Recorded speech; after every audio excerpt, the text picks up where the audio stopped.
Alright. Let me turn off the music.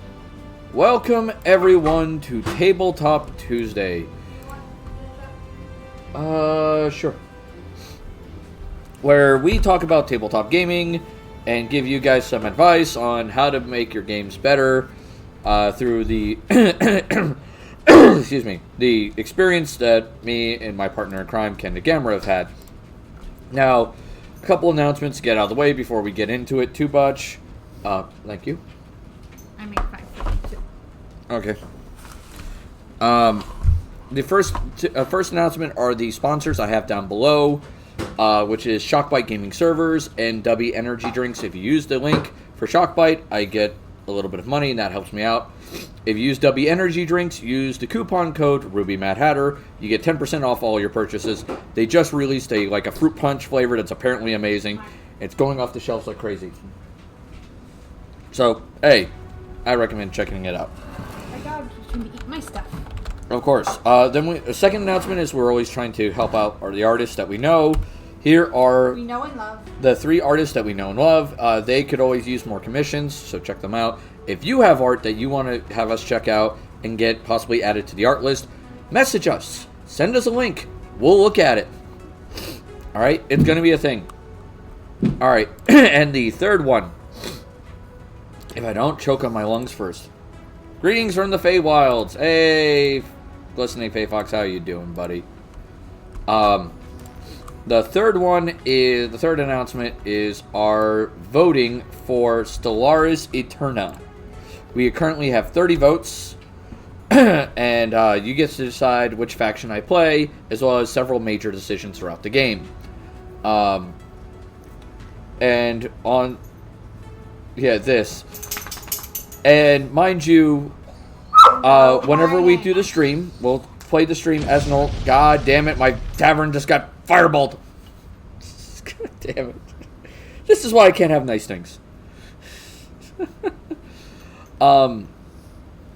So we'll do the stream first, and then once the stream is done, then we'll do later in the week, I will release a recap video on YouTube that is story focused.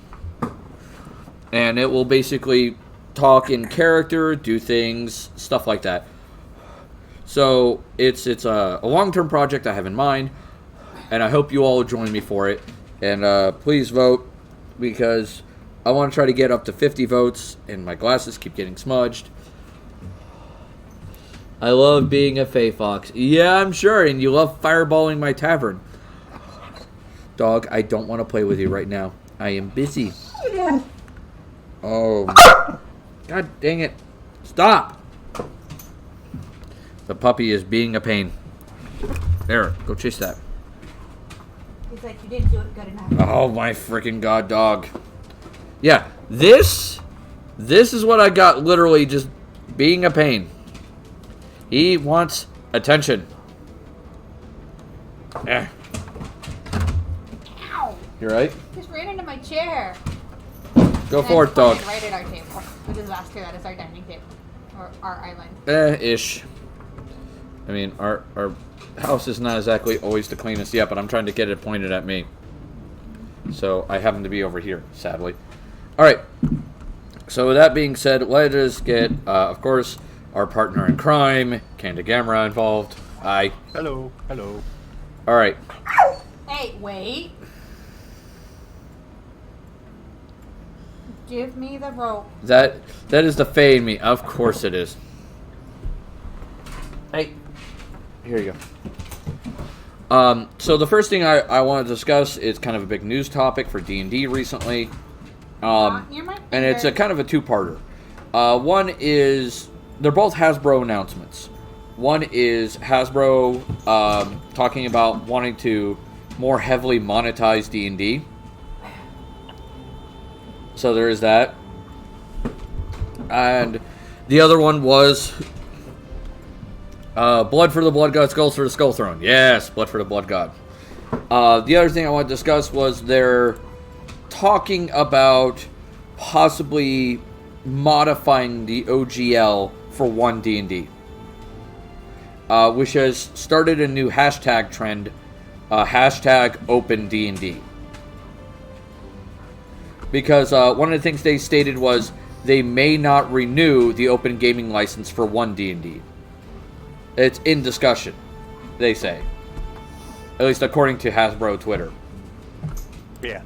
Alright, so one of the things I want to mention about this real quick. If they don't open the OGL, the open gaming license for 1 D&D, it will not affect any of the other D&Ds. Yeah, they have their own versions of the OGL that they were released under. Yeah. If that was the case, like you stated before, if you want to repeat the Pathfinder comment. Yeah, basically, if they could revoke the OGLs, then my Pathfinder, God, as soon you as are Paizo strong. came out with it, they would have shut it down. But they didn't because they can't.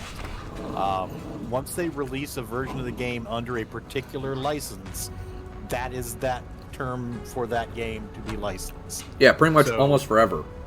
Yeah. Hi. And if they want to change it for one You want D&D, one? they can. But of course, the flip side is one D&D is so derivative of 5th edition. You could theoretically growl. just keep making 5th edition material. No That growl. would be largely compatible. Yeah. So I don't see much of a problem with it. The reason why I feel like this hashtag is blown up as much as it has is the critter community.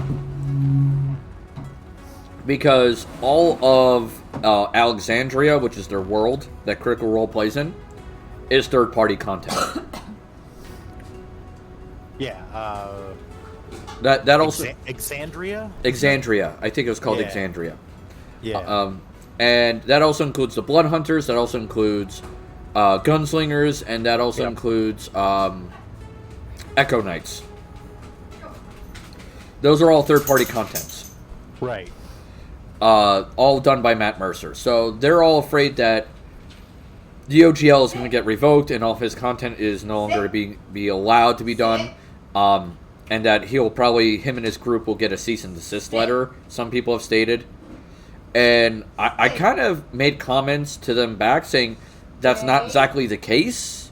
Right. Because they're still playing with 5th Ed, they're not playing with 1 D&D. Right. Stay. Though, from what I've seen of the balance of 1 D&D so far, I'm not overly a fan of it. Because they have released some information on clerics. Mm-hmm. Stupid. And, like, Anne doesn't like it because it's just way too powerful. They beefed clerics. Clerics are already broken. Fair enough. Which is like, I sat back and I was like, clerics were already pretty potent. Yeah, they are one of the better ones. Yeah. Glistening Faith Fox says, you look different on TikTok. Yeah, that's because I usually do TikToks in my car. And so it's a slightly different angle and everything. Because the only time I get enough quiet time to do TikToks is in the car when I'm waiting for my son on the bus. To arrive on the bus. So, there is that. So, it is what it is. Now, if they get rid of the OGL for 1 D&D, I could see some things happening, alright? And they're not going to be great things. At least for Hasbro and Wizards. Yeah. If they get rid of the OGL for 1 D&D, I could see a resurgence of Pathfinder.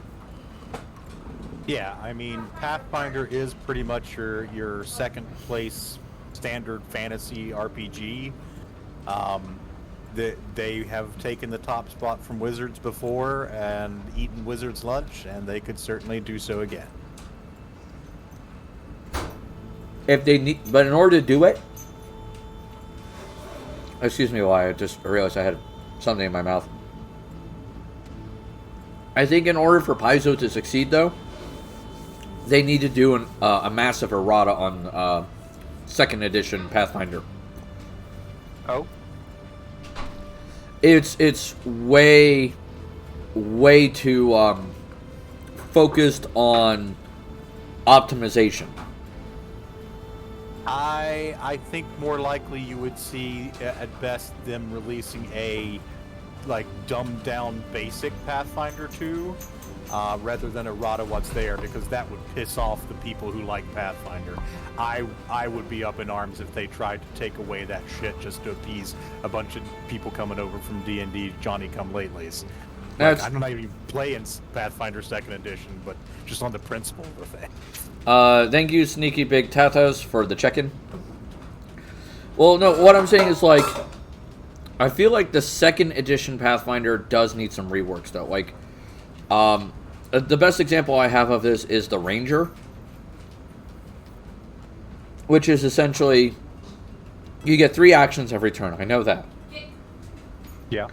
Now, mind you, I have not played 2nd Edition Pathfinder yet. Okay. So this is just based on my reading of it, and I may not have the understanding yet to fully analyze it. So take this with a grain of salt. But with Ranger, from what I read of Ranger, you literally have, and it starts at like level 3. That opinion was bothering me since I watched your TikTok earlier. Which opinion? Faye. With Ranger, here's the problem. You have 3 actions. You mark a target, and then you basically shoot the target once, if not twice, depending on what you can do. But essentially, the whole thing is there are 3 actions that are pretty much optimal, and everything else is really, really not. Like, is almost a wide berth between the repetitive action that makes Ranger good and everything else that Ranger can do. I mean, that's, to an extent, that's literally true in every RPG I've ever played, though. It's like, this is the optimal solution to this, but, you know, there are several other things that will work if you want to be creative or if you want to try and take it in a different way. I don't know that there's a clear optimal answer is a, you know, fatal flaw. Well, no, like, I'm trying to think of how to put this better. It's there's always been that. I'm talking about the divide. Welcome, DC Zoe, to the tavern. Grab yourself a mug of ale, pull up a chair, have fun. Don't fireball my damn tavern. It was the difference in them. Like, usually with most classes you have something that is optimal, and then you have other options that they're good, but they're not great. But they're still decent. But in, like, Pathfinder 2nd Ed, the other options for Ranger are almost as bad as base 5th edition Ranger. I mean, I have not experienced Pathfinder 2nd edition Ranger in specific, so it is possible. It was the one that stood out to me the most when I read through their player handbook. That is not what I would call a reason for massive line-wide errata. That's, you know, give the Ranger a couple other good options. Yeah, but I'm thinking, like, the complaints I've read on Pathfinder 2nd edition has been consistently that for all classes. It's been like they tried to keyhole you into a particular rotation because some of the monsters, like, because they're written in their bestiary, it's like, this is the actions they tend to take in this order. They really tried to get you to do that, like, do a rotation. I mean, again, that's true in, like, 5th edition too, that there are some clearly good patterns to exploit. Not for every class, but for most of them. Yeah. But it's been the thing that really made Pathfinder kind of the 2nd edition one, like, lackluster compared to 5th Ed. At least from what my experience. Sure, I mean, but I will counterpoint that a lot of people are really digging Pathfinder 2nd edition, so, I mean, you don't want to piss those people who are already playing it off. Fair enough. But yeah, so there's this big, like I said, the hashtag OpenD&D on Twitter, and a lot of people are trying to pressure, yeah, Faye, you are the bad influence, trying to fireball. It's like you and AP are like my agents of chaos. Oh yeah, and Wisen occasionally. But the other announcement they made was they wanted to. They believe D&D was under. Hasbro believes D&D is under monetized. Fuzzy shits in his kennel because he tried to nip me. Okay, I'll be an hour. fair enough. So Hasbro is stating that D&D is under monetized, and they are looking into methods to monetize it further. And that can mean so many things, from very dumb ideas to, just absolutely fine ideas. Yeah. Like, I'll give you an example. D&D is a big property, but it has relatively little presence in, like, TV and movies. We have a movie coming out this year. Maybe they mean they want to monetize the license. But a lot of people are thinking, and probably not without reason, that it's going to be more like we want to monetize the playing of actual Dungeons and Dragons. Shit like microtransactions. Yeah. Because that's been maybe. big lately.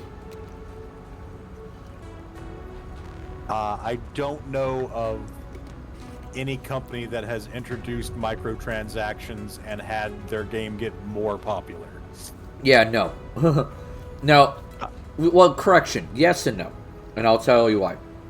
There are certain free-to-play games that have introduced microtransactions, but done so in a way that didn't affect the popularity of their game. You can have it hold the same level of popularity. I just said I haven't seen one get more popular. There's one example I have that is they became more Okay. popular with their microtransactions, but that's how they did it. And that was League of Legends. The skins and microtransactioning the skins made them more popular because it gave people more options to make what their character look like. Did they not have microtransactions from the start? No. The initial 3 versions of the game did not have skins. They did not have the ability to buy anything with League. You just played the game, and that was it. Okay. I mean, I got started fairly early with it, but I wasn't there like day one. So. Like what year? Because I think... I've quit it like 5 years ago. Yeah, I remember it was pretty early. Like, it was within the first year they instituted microtransactions, but that was like with their 4th major update patch thing. Okay, so they really hadn't had enough time to establish a play pattern. And I will say that there are also games that were once pay to play that went freemium with microtransactions and had success with that, because essentially you're just changing the model by which you pay. Yeah, a good example of that was Star Trek Online. Star Trek Online, but they did put into the game a way for you to earn the paid currency without paying money. Yes, and that is usually a key to keeping people from getting too pissed off about that sort of thing. Yeah, so that was a good idea. Another great example of it was Star Wars: The Old Republic. They went from a pay model to a free model with microtransactions for raids, which are called operations, and cosmetics. And that didn't seem to hurt them too much. It actually has helped keep their game alive fairly well. Yeah. Because their subscription numbers were starting to tank. Yeah. I will say that Diablo Immortal is kind of the big example of why you don't want to necessarily just go, yeah, microtransactions, awesome. What's the matter, guys? Don't you all have cell phones?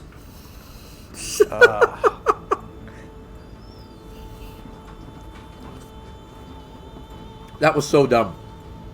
It was just the worst. Another good one that included microtransactions that is done fairly well is Goose Goose Duck. I have no idea about that one. Alright, you've heard of Among Us, right? Yes. It's a free-to-play Among Us that that some of the skins and the cosmetics are microtransactions. Yeah, I think you've mentioned it to me before. I just have never experienced it. I don't know what the the microtransaction model is like for it, or it's pretty before. It's pretty mild. Like it doesn't eat up, like it doesn't demand you get money to pay the money to play the game better or anything like that. It's just more of, hey, this hat looks kind of cool. I want it. Here's like $1. Yeah, I've never objected to a game introducing microtransactions for cosmetics because I don't care about that shit. It doesn't impact my gameplay. Yeah. I love it for cosmetics. Like Team Fortress 2 is another great example for it. Like, all the hats they have in the game. Mm-hmm. And they're like, I think each hat is like, what, 25, 30 cents? Something like that? It's something ridiculously small. You would know better than I, sir. It's kind of small, and also when you get hats, you can sell them on a marketplace. Well, that's neat. So, like, for example, say you're playing during an event and they hand out a bunch of free hats. You can hold on to those hats for a while and wait for newer players to pick up the game and then sell the hat. Neat. So it's like, it's great. Very well done. But if Hasbro puts microtransactions into D&D, it's going to hurt 1D&D a lot. Yeah. I mean, Dungeons & Dragons comes from the tradition of playing around a tabletop with your friends, and most of you only need, like, pencil, paper, and dice, or you can even share dice. And books. Well, like I said, most of you only need pencil, paper, and dice. Most of you don't need the book. The GM needs the book. That's the tradition, like, D&D springs from. So if you're going to start saying, yeah, you need to pay Wizards $5 a month to play in your Dungeon Masters D&D game, people are going to nope the fuck out of that, like, instantaneously. Yeah, they're like, no, fuck off. And that policy would be instantaneously reversed as a consequence. That is one of those just absolutely legendarily dumb ideas that just goes away real quick. Yeah, I mean, it's like, oh, this is stupid. Nobody's giving us the money, and nobody's playing our game anymore. Shit. Let's go back to doing it the other way. Yeah, it's like, oh fuck, we just gave Paizo like 1 million, people. Yep. Like, fuck, we gotta fix that. Yep, I've been seeing a couple of YouTube videos of, D&D focused YouTubers being, shown the ropes on Pathfinder already, so... Yeah. Now, speaking of that, I actually saw a video someone did, and it was, what was the best edition of D&D? Uh-huh. And they argued that 3.5 was the best edition of D&D. I think I saw the same video. Was this One-Shot Quests? Yes, One-Shot Quests. Yeah. Yeah. Yeah, he made a good argument, too. Yep. But did you ever look in the comments under the video? I did. It was honestly, Pathfinder, like, just constantly. Most of the people were making the same comment I was going to make. It's like, yeah, Pathfinder is literally D&D 3.5, but with another pass of, like, errata and shit. So, it's 3.5, but better. Yes. It's like, just fucking play Pathfinder First Edition. I mean, goddamn. But he did make some good arguments. It was like, there's a lot of customization. Mm-hmm. There's lots of rules there for you to use. Yep. But that could also be overwhelming. Yeah. Because if you're not careful, you, as a DM or as a new player, you can easily get overwhelmed. Yeah, there's a lot to pay attention to. So, but he did make the argument, as long as you have a decent, like, computer in front of you to where you could keep track of everything, yep, you'll be fine. Absolutely. And I agree with that. It's like, I use spreadsheets, web pages. I have, like, usually 20, 30 web pages up whenever I'm DMing. Because it's just like, okay, I need, like, 8 billion things I need to keep track of. Yeah, I mean, I would usually have a browser open to D20 PFSRD, and then I'll usually also have my Hero Lab program running. Yeah. Which was very handy. Sometimes I have music. Yeah, tabletop audio. Yeah, just a little bit of music there, just to keep it neat. But like if I was a new player, I would say play 5th Ed first. Yeah. It's very newbie friendly. Yep. And then as soon as you got used to playing the game, so going through a game or two, then go into Pathfinder First Edition. Sure. That would be my recommendation. And then once you got Pathfinder under your belt, try other systems. Absolutely, and you know that's the other thing is to just remember that there's so many systems out there. Yeah, some are better than others. There are good and bad systems, but most systems that you have ever heard of are good enough at something that there's worth there. Like Rifts is a terrible system mechanically, but the ideas and the setting are really cool, and it's just kind of gonzo and over the top and fun. Oh yeah. But Now, it's a terrible system. I will say, Merc Vonic, it's okay. I appreciate the lurk. You have a great night, man. If I don't fault anybody for having the lurk. I don't see the reason why you should be upset about that. Anybody should.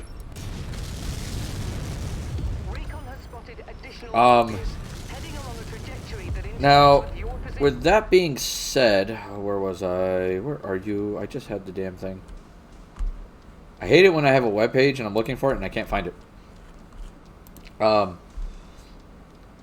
So let's talk about some sources that you can pull from that are kind of neat. Right on. All right. Now, I found this article that talks about it. And so that's kind of where I got the idea for this. Yes. Now, the first one was top 10 fantasy television shows to inspire your game nights. All right? Wow. 10 fantasy TV shows. Yeah. The first one they recommend was Shadow and Bone. I don't know that one. Neither did I. I've never heard of it. The picture looks like a woman in like Victorian garb casting some sort of spell and like an assistant next to her. Ooh. It kind of looks neat. The next one down is Wheel of Time. Oh, the Heartbreaker, yeah. Alright. Would I call Wheel of Time good? Yes, it is a good series. But here's the problem I have. It already has an RPG. It does. It does. And the RPG is actually pretty good. And it's a D20 derivative. Yeah, so it's like, if you want to take elements from it, that's A-okay. I don't see any problems with that. Like, say you want to have in your world only women can cast spells. That could be neat. Or, let me rephrase that. Women can cast spells safely. Right. Like, as a guy, you'll go cuckoo for Cocoa Puffs eventually. Yeah. Which is a neat concept. Sure. Like, it's worth exploring, it's worth looking into, things of that nature. But, like, if you want to play a Wheel of Time D&D game, just look up the Wheel of Time RPG. Yes, though you might have to settle for a digital copy because the physical copies go for quite a bit. Decent bit of money. Yeah, they're a little expensive. I think I sold my copy last year for a decent chunk of change. Yeah, I know of one other person who sold their copy, still in mint condition and all that jazz. Yep. He sold it for over $100. Yeah, that sounds right. Yeah, I was just like, God damn, because he only paid like $40 for it. Yeah, I mean, I got it at like cover price back in the day. Yeah. So it was just like, that's wild. Go after him. The next one they recommend is, you ever seen the show Merlin? Yes. Yes, I have. I feel like that's a decent one if you want young adventurers. Sure. I might be thinking of the other Merlin, though. You're talking about the long series. I was thinking of the mini series, but I also know the one you're talking about. Oh no, the miniseries still is a great option. Yeah. Because you got some cool things there, like the ability to make a human being with a red crystal. Yeah. That's kind of a cool concept. I just was thinking of the miniseries because that miniseries was just kind of definitive for me when it came out. It was one of my favorite things. I think did I get rid of the VHS? I had it on VHS at one point. I had it as well on VHS at one point, and I was like, this is just cool as hell. But yeah, absolutely. Arthurian stuff in general, I've always found pretty good for D&D stuff. And yeah, the Merlin television show, absolutely. Especially if you want to have like a kingdom that hates magic. Sure. Because that is a good reference point for that. Like, I feel. Because, like, they hate magic for a particular reason, and how the magic users behave in that society for both good and ill. Right. So it's definitely worthwhile. I gotta turn the music down because I have a feeling that's blasting people's eardrums. All right. So yeah, Merlin's a pretty good choice. The next one down is one that I've watched the show of, and I started reading the books, but I lost track of the books. And that was Legend of the Seeker. Okay, yeah, I remember that had a show for, what, one season, two? Two seasons. Okay.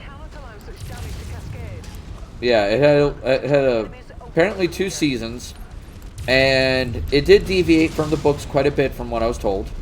Yeah. But some of the concepts in there aren't, once again, bad. Like, you could do some fun things with it. Sure. Like wizardry, how they work wizardry in there is kind of neat. The Confessors is kind of a neat religious concept. So, like, that could be kind of cool. Absolutely. The next one down they said was Robin Hood. Which one? In this case, the 2006 show. Okay. Though I would say Robin Hood, Prince of Thieves is also a good option. So Robin Hood's tricky for D&D just because it's so, like, single protagonist focused. It's literally named after one guy. But I guess you can adapt some of the themes and concepts. You've got the corrupt government and the kind of freedom fighters who are working to oppose the unjust taxation and whatnot. Yeah, I mean, there's good stuff there. Yeah.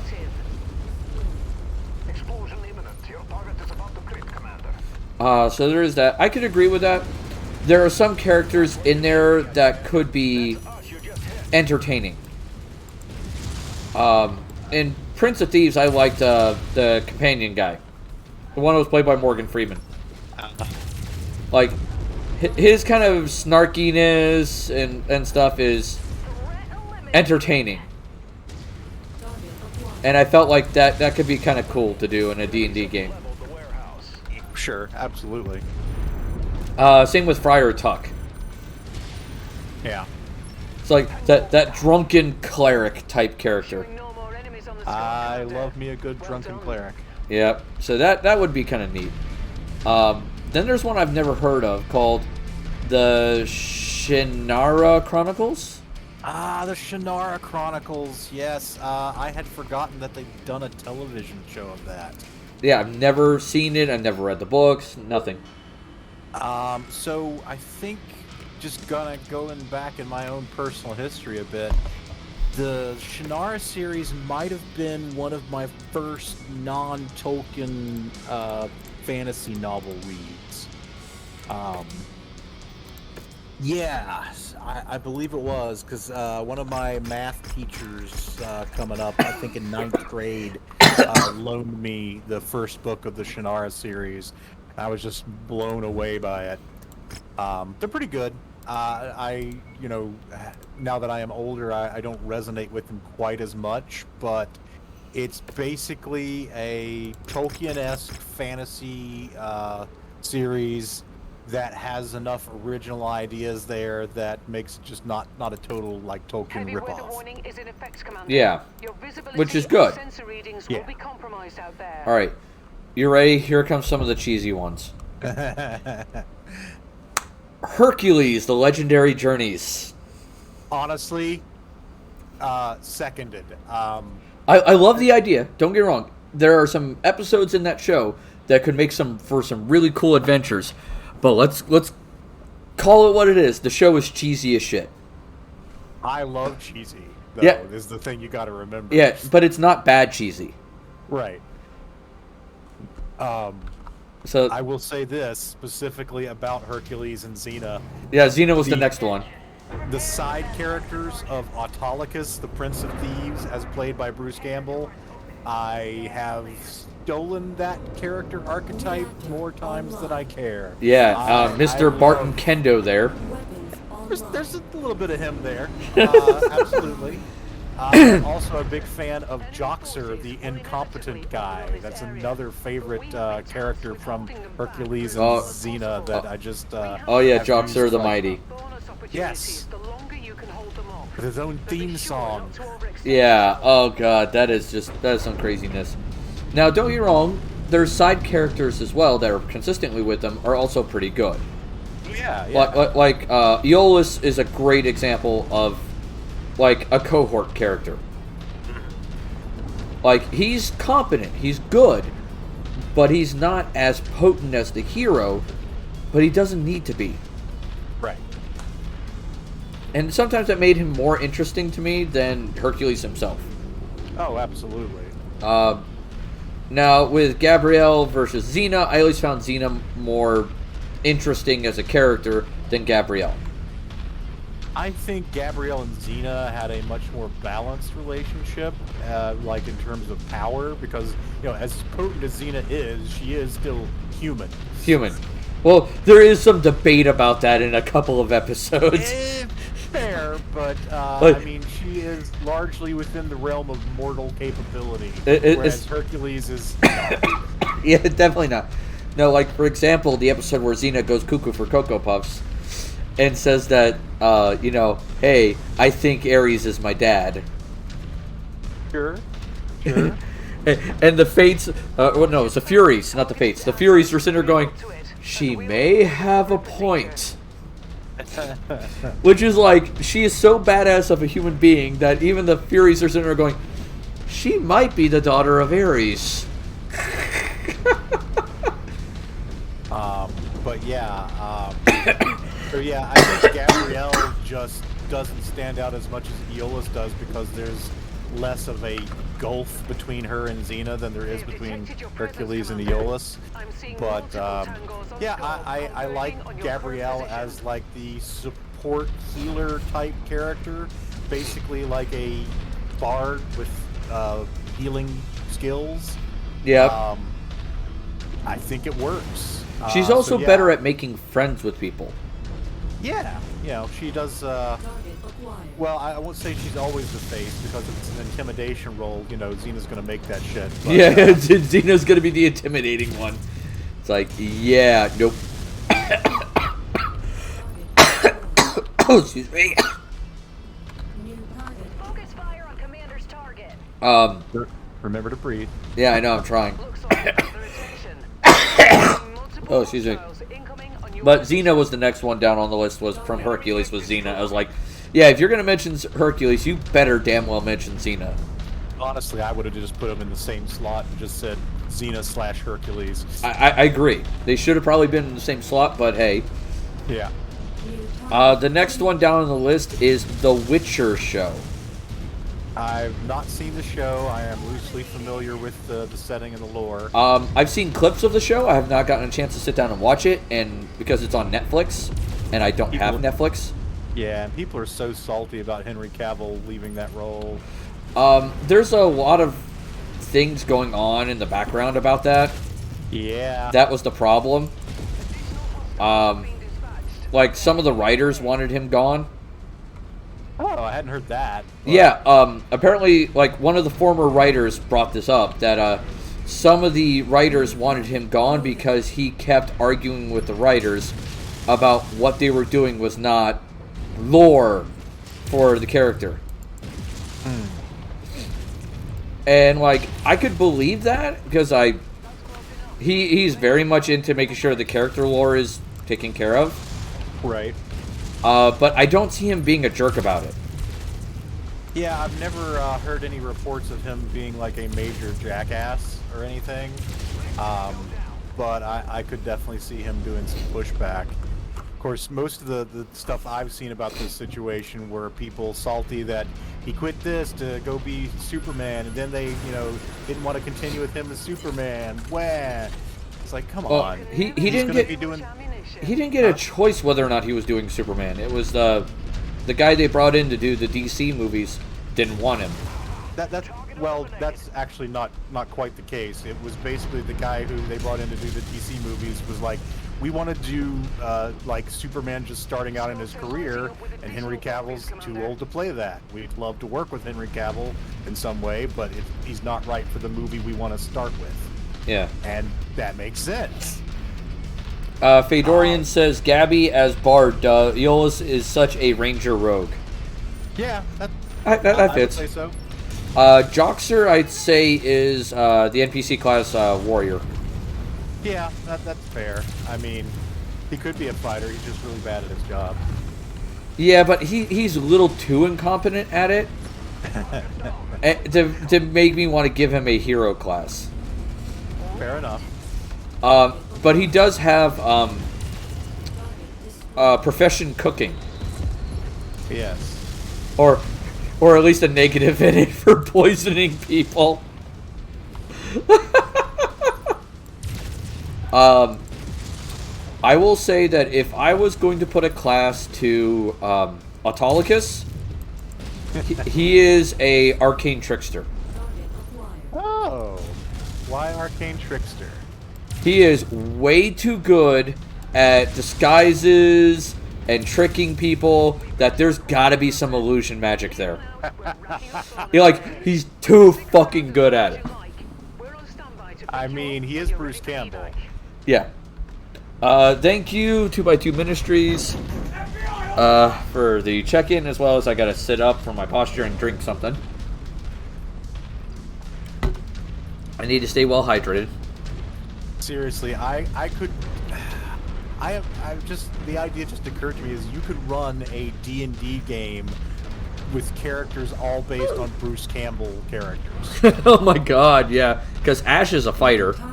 Yeah, you've got Ash, you've got Autolycus.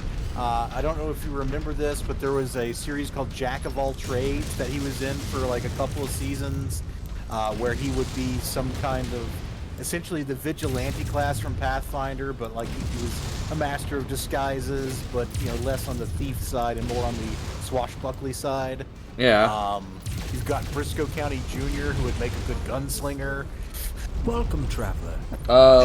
Welcome, Werewolf 09, to the tavern. Grab yourself a mug of ale, pull up a chair, have fun, and don't fireball my damn tavern.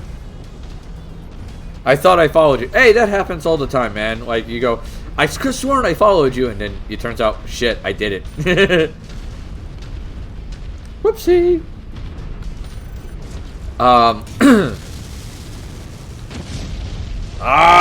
Squidgy just fireballed my tavern. I'm never gonna have furniture, I swear. Some of it's made of metal, though. But no, so The Witcher was one of the ones they recommended, and I could agree with that, both the book and the games and the movie. Sure. Or the show. They all have some good elements to them that could be really helpful. Yeah. One of the things I liked in the game, because they talked about it in the book, but never the show. Uh-huh. If you drink too many potions, you get poisoning from magic. Because you overdid it on the magic. Right. Always in my streams, I feel sad now. I'm going to lurk a bit while I eat dinner. Keep rocking it, dude. Thanks, man. I appreciate it. So I like the idea of being poisoned by taking in too much magic. Well, honestly, it reminds me of sort of the classic D&D thing of potion missability rules. From second ed, I remember those. Yeah, first had them and second retained them. Yep. And yeah, you know, you drink one potion, and then if you have to drink another one too soon after, well, you might get unexpected side effects. Yep. Some good, some bad. And so yeah, that was always kind of a fun little random chaos element for D&D games. Oh yeah. I think I scared all the bad guys away in this game. They stopped showing up. The next one down they recommend, though, and this is going to be obvious, Game of Thrones. Yeah, I mean, honestly, I was surprised not to hear it. I honestly figured it would be the first one on the list. I mean, yes and no. Game of Thrones does have a lot of an interesting fantasy world, but it's a very particular kind of fantasy with the, you know, political intrigue and stuff. And that's not suitable for every game. Also, a lot of the content is very much hard R. Holy shit, this is going to trigger some people. You do not want to put this in your game without consulting your players. Oh, definitely. Definitely. Oh my god. Yeah, because there are some horrifying things. Anything involving Ramsay. Yeah, yeah. If you're going to incorporate a Ramsay-like character, talk to every one of your players and make sure they are A-okay with the crazy shit you're about to throw down. Yeah. That is horrifying. The same thing with Joffrey. Yep. Like, some of the shit he does is like, you really gotta put some trigger warnings down or you're gonna have a bad day. Yeah, so, I mean, it's a good resource for some general fantasy stuff, but you got to be really careful about using some of what's presented there, because it is at the extreme edge of some of that kind of content. Alright. So, then, the next article they covered was movies. Alright. Many more fantasy movie options. Though honestly, I was pleased that there were as many television options as they were able to come up with. Yep. The first one on their list was Beastmaster. Oh, classic. Yeah, I was gonna say, you want to play a ranger? There you go. That's ranger or druid, either one. That is pretty much, yeah, the D&D ranger in a nutshell. Wow, yeah, I haven't watched the Beastmaster movies in a while. But yes, I saw this in the article. I was like, I want to watch that movie again. Solid slab of 80s fantasy cheese. The 80s were such a great decade for sword and sorcery movies, honestly. Yeah, ever since Conan, they really went nutsos for it. I want to say it was even before that. It sort of kicked off with like Clash of the Titans. I think that was the first one, yeah. And then we started seeing stuff like, yeah, Conan and Sword and the Sorcerer and just, yeah, all kinds of stuff. The Deathstalker movies. Oh my god. Well, we'll get a couple more 80s here, so hear me out. The next one down is not an 80s movie. It's more modern. Okay. But here's my argument for it. The books would be a better option than the movie by a large margin. Aragon. Okay. I have not seen the movie, and I have not read the books. I am aware that it exists. The books very much give you more details that you need for some of the scenes in the movie to make sense. Okay. And that's a problem. They tried cramming in too much in too little time. Yeah. And they made some changes to try to make the movie make sense, and it didn't work. Which was really sad. Yeah. I was just like, dang man, this is no bueno. So there is that. But it is the hero's journey. But there are better options for hero's journey. All right, so you ready for your next 80s cheese? Okay. Legend. Oh, okay. I am 100% down with this one. I mean, it's a great Tim Curry performance as Satan. Yeah, Satan. What is light without darkness? It's like, oh my god. Honestly, probably not one of my favorite 80s fantasy, but definitely noteworthy. And yeah, you've got some solid performances there. It's been so long since I've watched it, though. I don't remember a lot of the specifics of like the story beats. Yeah. Yeah. It's pretty much almost like a standard adventure in a way. Mm-hmm. So it's very well done. The next one I have not heard of or seen yet, but I've been told it's really good. Stardust. Stardust. Oh, Stardust. Stardust. Is that the one based on the Neil Gaiman book? It says it was released in 2007. Yep. Michelle Pfeiffer and Yep. Robert De Niro? Yep, Michelle Pfeiffer and Robert De Niro. Squidgy says Stardust is good. I have not seen it. I have never read it. This article was the first time it actually came across my existence.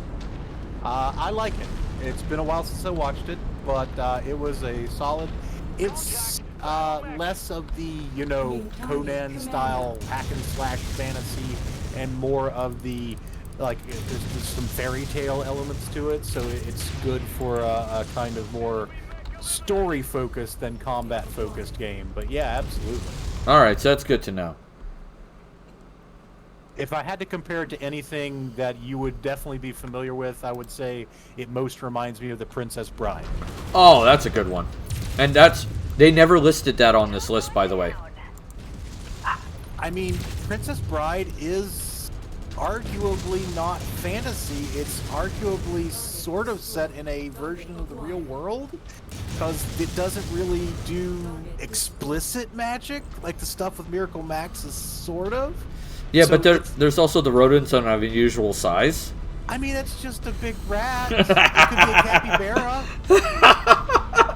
In Europe?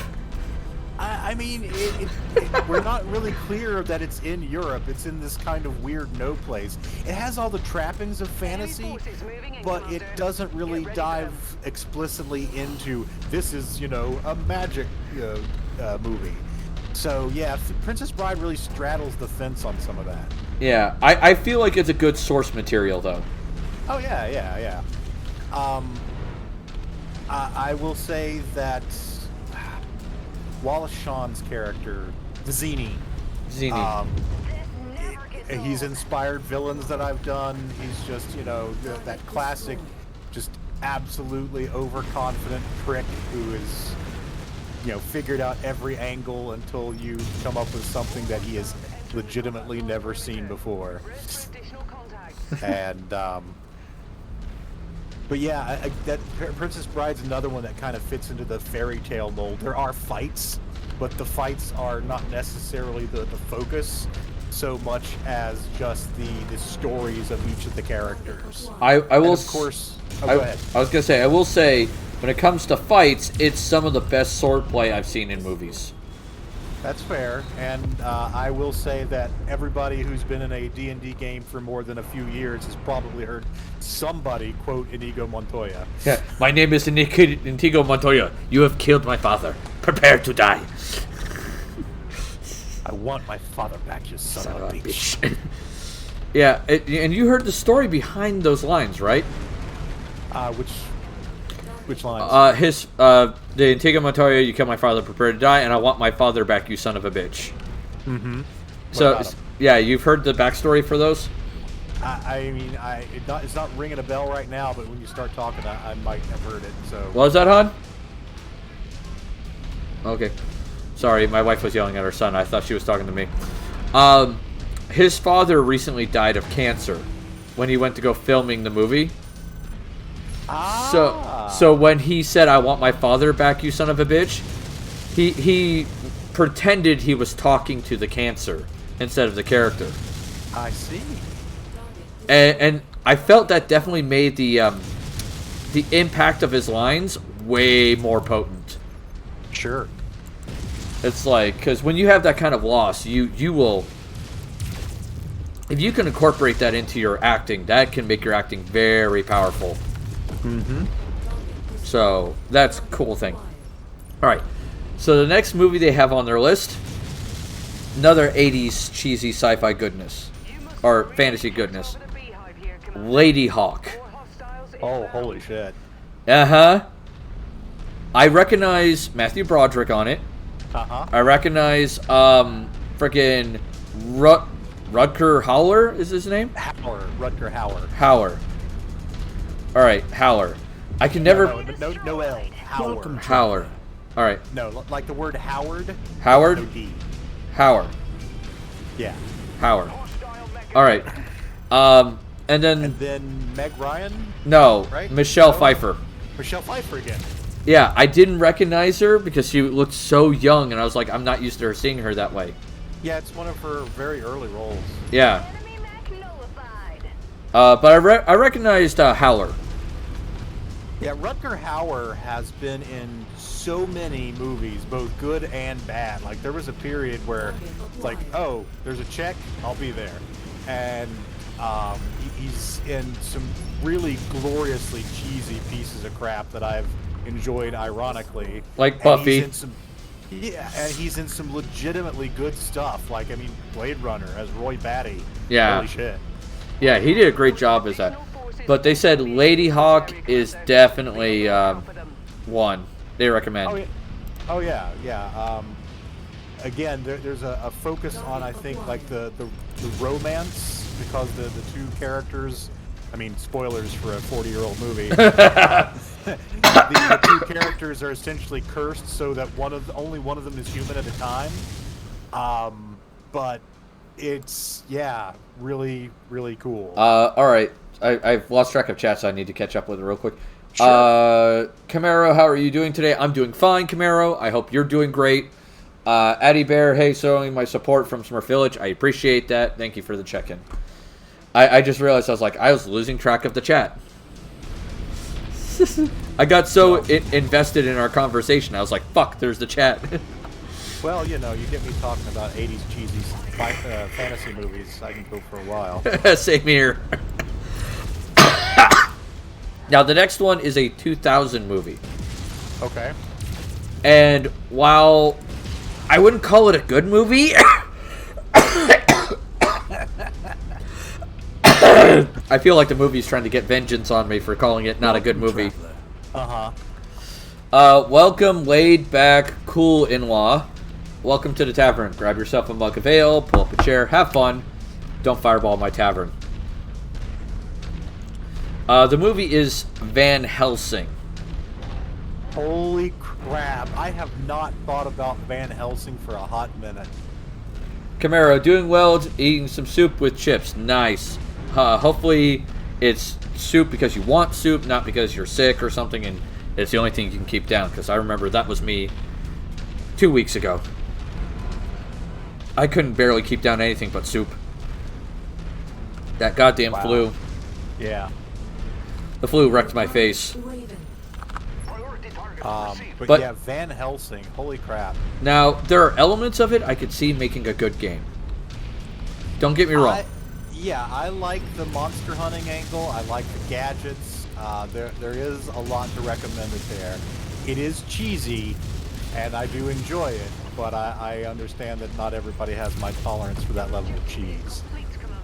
Yeah, for me it was more of like, I looked at it and was like, some of the characters annoyed the crap out of me. Fair. Particularly Dracula's brides. I did not like them at all. It's like, why are you on the fucking camera? Yeah. And they tried to play into the Wolverine tropes too. I can agree with that. It was just like, nah, man. So there is that. The next one down is a classic. It is also 80s. And that is Willow. Willow, which now has a television series going. Yes. I could see this. There are some good options there. There's a lot I like about Willow. Now, growing up, it wasn't one that, I watched a lot, but I have to say, if there's anything from Willow that did influence me, that did stick with me, it's Mad Mardigan, who is just a absolutely fun and interesting character. Yeah, I could agree with that. Fedorian brownies! Yeah, man, Willow was decent. Like, I enjoyed it. Absolutely. So there is that. The next one is also 80s and cheesy, but it is a classic. Let's see if you can guess which one it is. What all that we've covered already. What are we missing? So 80s classic, cheesy. I mean, we haven't done any of the Conan movies yet. There you go. Both Conan, Barbarian and Destroyer. Yeah. I was going to drop the next hint that it's sword and sorcery. I mean, most 80s fantasy movies were. Yeah. But, yeah. Yeah, Conan and Conan the Destroyer, and then, of course, there was also a Red Sonja movie as well that was sort of along those lines. Now, fantastic. I will say this. The article mentions grabbing, like, the sword as a magic weapon, which makes sense. The Conan inhabitants are good cannon fodder, but they said the biggest thing to take away is possibly Thulsa Doom as a BBEG. Oh, yes. Oh, yeah. If you want someone to, like, be running a cult, Welcome, traveler. Thulsa is the best way to go, man. I mean, James Earl Jones is a tremendous actor. There's a reason that he was the voice of Darth Vader, and here we actually get to see him, actually acting, not just hear his voice. Welcome, Super Gadget, your bot. So, give me a second. I'm trying to figure out what I can do here. There it is. See. Ban. Boom. Okay. Yeah, no marketing on my channel, please, like that. May have started My thing with snakes. Snakes. Why did it have to be snakes? I mean, I kind of wonder if it's a good thing with snakes or a bad thing with snakes, but I don't want to ask. I think you just did. Oh, God, that's horrifying. There are certain movies that... I'm looking for a sigil with two snakes fighting. There are certain movies that will give you phobias and certain movies that will give you fetishes, and sometimes they're the same movies. I was drinking water when you said that. That went right up my fucking nose. Well, I guess I can skip the obligatory facehugger squeal then. Oh, God, I feel it in my nose.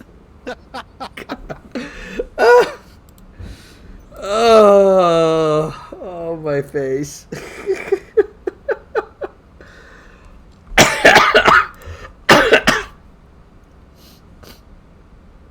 All right, the next one they recommend is a 1999 movie, and that was Antonio Banderas' The 13th Warrior.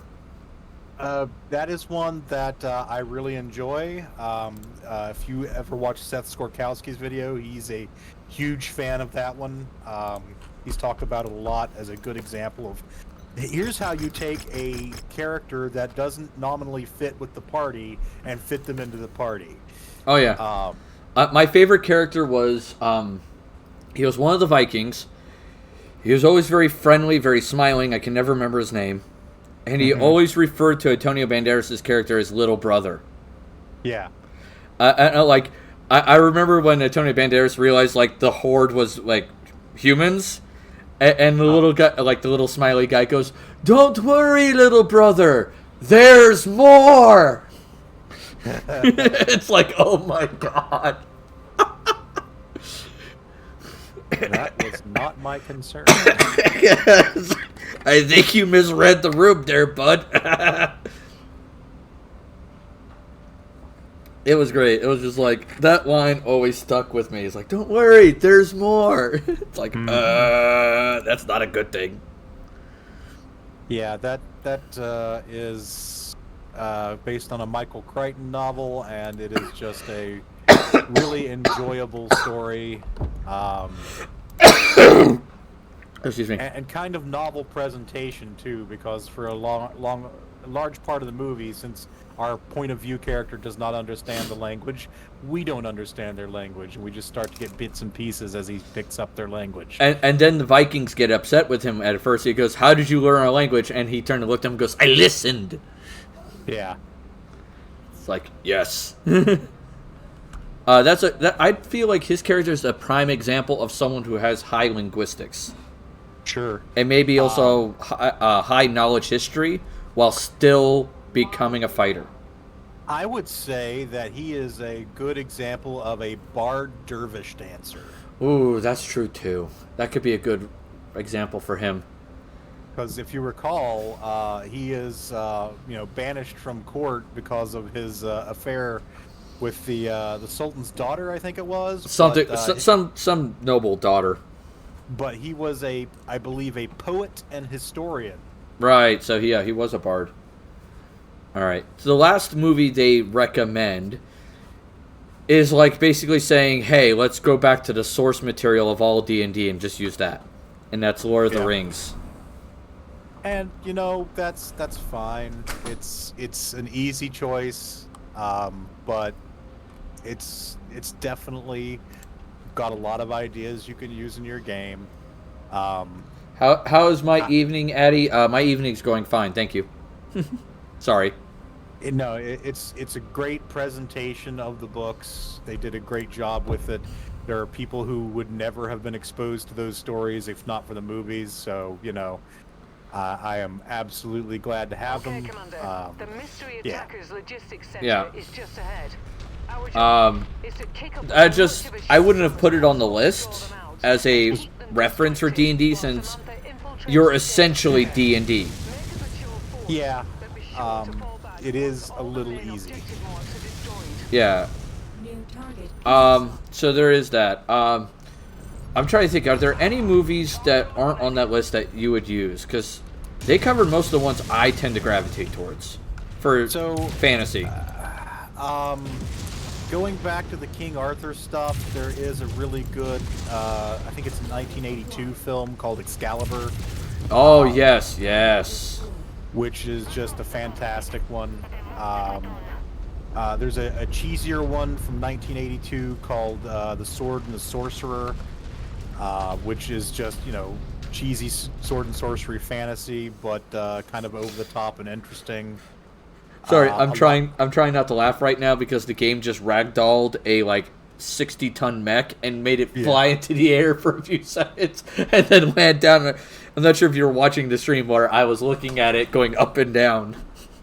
Nah, I've been mining resources for us in Minecraft, but I love ragdoll physics. Hawk the Slayer is one that sometimes comes up in these conversations. And it stands out to me as an 80s fantasy cheese because there's an elf character in Hawk the Slayer, and it's very much playing the Legolas role, where it's like, yes, I'm coming along to help the party. Yes, I'm clearly better than everybody else at this, and you could probably solo this shit, but I'm going to be here to help you out anyway. Yeah. But the way they represent the elf's almost supernatural ability with the bow is they actually do jump cuts. So he'll pull back the bow and he has the arrow knocked and the bow is pulled back, and he'll release and you'll see the arrow flash away, but they'll jump cut to him having the bow pulled back again. So he literally can machine gun rapid fire arrows. And it's such just a distinctive presentation of that it's kind of stuck with me. Trying to think other good, particularly 80s. It's not one that necessarily speaks to me. I mean, I like it, okay, but I know people who are way more nuts about it than I am. But going back into that kind of fairy tale fantasy, more so than the hack and slash, Labyrinth. Labyrinth, yes. I am really surprised that did not make the list because Me too. Literally every woman I know who was alive in the 80s is horny for the Goblin King. I mean, you're not entirely wrong. I will say that. You're not wrong, but it's still funny. And since that brings in some Muppet related performances with Fizzgig, it's worth mentioning the Dark Crystal. Dark Crystal's a good one. I definitely recommend that one. But yeah, it really, starting with like Clash of the Titans in 1980, we just had this renaissance of both like mid-budget solid movies like Conan and then these cheesy knockoffs that were like filmed by a non-union crew in Mexico for $5. And there's some good stuff in there. There are 4 Deathstalker movies over the course of that decade, and they're terrible, but there's some fun stuff in there. And let's see, going back a little further than the 80s, we do have some stuff like there's just, you will not believe the number of Hercules movies that were made in the late 50s to early 70s. And those can be useful as well. Oh yeah, definitely. Just kind of depends on what speaks to you as a GM and a player, what you'll find most useful. You mentioned Van Helsing from their list, and that reminded me of another movie from a couple years later, Hansel and Gretel. Oh yeah. Basically the same vibe. But yeah. Trying to remember. There were some decent, like, Dracula movies that dealt with some of the kind of medieval Europe stuff that could be useful for fantasy. Yeah. To answer your question, Wizen, this game's actually pretty good. I'm playing with like a couple of mods to even out some of the rough edges of the game.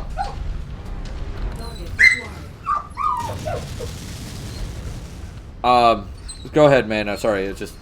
No, I was just trying to think. There's also some good stuff for like. I mean, most of this fantasy stuff feels very like medieval Europe. And yeah. There's a reason. But I think we mentioned Stardust. Excuse me. Which does not feel like it feels like a little bit later. There's some good Victorian fantasy. I have heard people talk about Penny Dreadful an awful lot. I haven't seen it myself, but shows that can inspire you to do like a more Victorian fantasy could be cool. Trying to think if there's anything else that jumps out at me. Like I could probably list 5 movies every year in the 1980s that were fantasy movies that are really cool, but we'd be here all night. Oh yeah. But yeah, Excalibur's a big one, Labyrinth's a big one, Dark Crystal's a big one. Those are ones that I'm mildly surprised didn't make the cut. Yeah. Hawk the Slayer is more just kind of my deal. Like, it's a cheesy fantasy movie. A lot of people know it, but it's not one that you necessarily think about. I can't help but think about that elf doing the machine gun thing, just like. Lance target engaged. We'll be sure to put that ammo to good use. Oh yeah. So we covered the movies they suggested.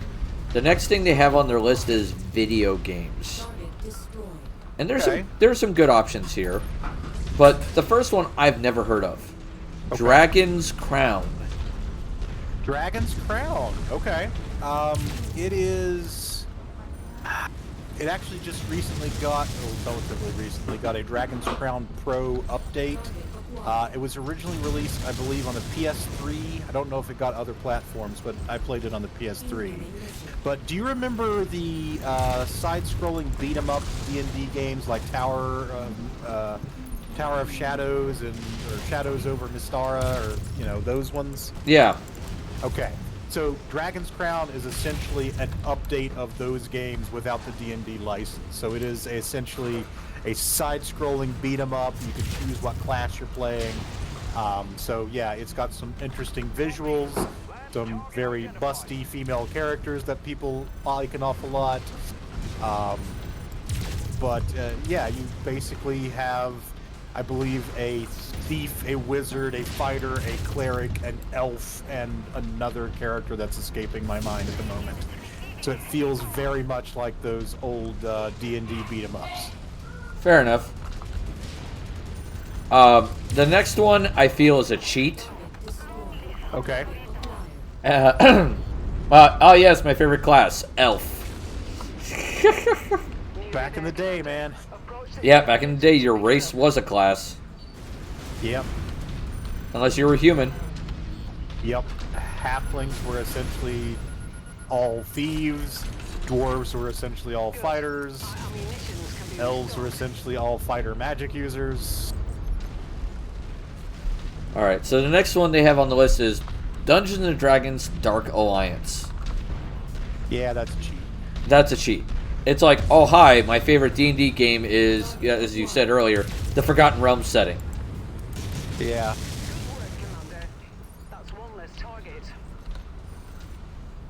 It's like, are you kidding me here? Like, what the hell, list?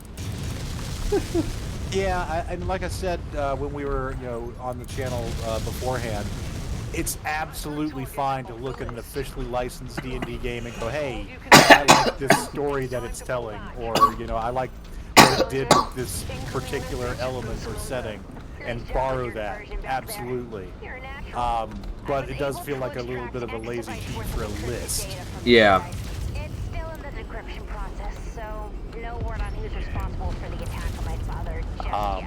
Not least of which because there are dozens of Dungeons & Dragons games. You could literally make a top 10 list of just D&D games that are your favorite games to borrow from for D&D. Oh yeah.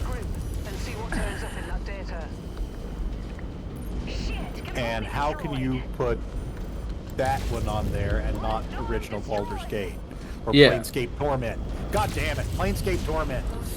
Yeah, that could have been a good one. Oh, my ear. I hate when it feels like something just crawled in my ear. Yeah. Hate it. Ugh.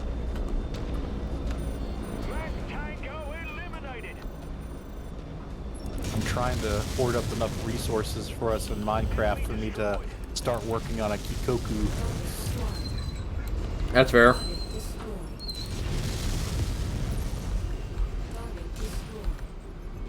But yeah, I mean that. Yeah, that seems like a lazy choice. So what's the next on the list? They put Diablo 3. I would say the entire Diablo series. Yes. Of course, we did get an official Diablo 2 supplement for Dungeons & Dragons, which was neat. But yes, absolutely. I have been tempted so many times to do like a dark D&D game that is directly inspired by Diablo. Oh yeah. It's a really rich setting. I think there's just fantastic potential there. Fedorian says secret cow level, baby. I could be down with that. Moo, are you happy now? Yup, that's a cow, all right. The secret cow level. But yeah, it's... One of these days we'll play Diablo 2 again. I mean, I have the remaster, and I have enjoyed it. I've not played it, like, recently, because I've been back in my Minecraft shit, but... Yeah, one of these days we'll go back through it. I'm not going to play the Necromancer. I've beaten that as a Necromancer. I'm not interested in playing it again. I might do Sorceress. Yeah. So that could be fun. But yeah, the Diablo series, I could agree. It's got that dark stuff. It's kind of nice. It'd be interesting. The next one down on the list is The Legend of Zelda Breath of the Wild. I could say you could argue for every Zelda. Absolutely. Great bosses that you could pull from almost any game. Some of the dungeons could be easily repurposed into a D&D dungeon. Like, I mean, the Forest Temple from Ocarina of Time is a classic. Mm-hmm. You could easily repurpose that into a dungeon. Twilight Princess, you got some interesting dungeon mechanics that'd be interesting for D&D. Mm-hmm. So, there's that. So, there's that. I would say Zelda as a whole, absolutely. Now, this one I've never played. Any game of the series. Fadorian goes, the music. Macho Man Randy's like, let's go! Yes, let's go. Hey, man, I hope you're doing well. Thank you for that check-in. The next game in the series is Dragon Quest XI. I've never played a Dragon Quest game. Really? No! I never got my hands on it. Like, I've always been a Final Fantasy person, and I just never had either the money or the opportunity to play any of the Dragon Quest games. Wow, I mean, I think Dragon Warrior was my first video game RPG, back before they, changed the Americanized name. So yeah, I am a big fan of the Dragon Quest games. And honestly, these days, I'm much more likely to play a Dragon Quest game than I am to play a Final Fantasy game, just because I feel like the Final Fantasy series has moved further away from what I consider fantasy, and the Dragon Quest games have stayed firmly rooted there. I would say there are some Final Fantasy games that fit it, but not great. Like, 14 keeps the fantasy element fairly well. I'll give it that. Though there is some magic tech in the game, but it's not in the game frequently. Yeah, I mean, but does it have gun swords? It didn't until Shadowbringers. And the way they explain gun swords is it's not bullets. They're magical charges that go off when you strike with your blade. Okay. So you have to have some sort of magical ability to make your ammunition. Okay. No helicopters, no motorcycles. There's a creature they use as a motorcycle, but it's like a creature.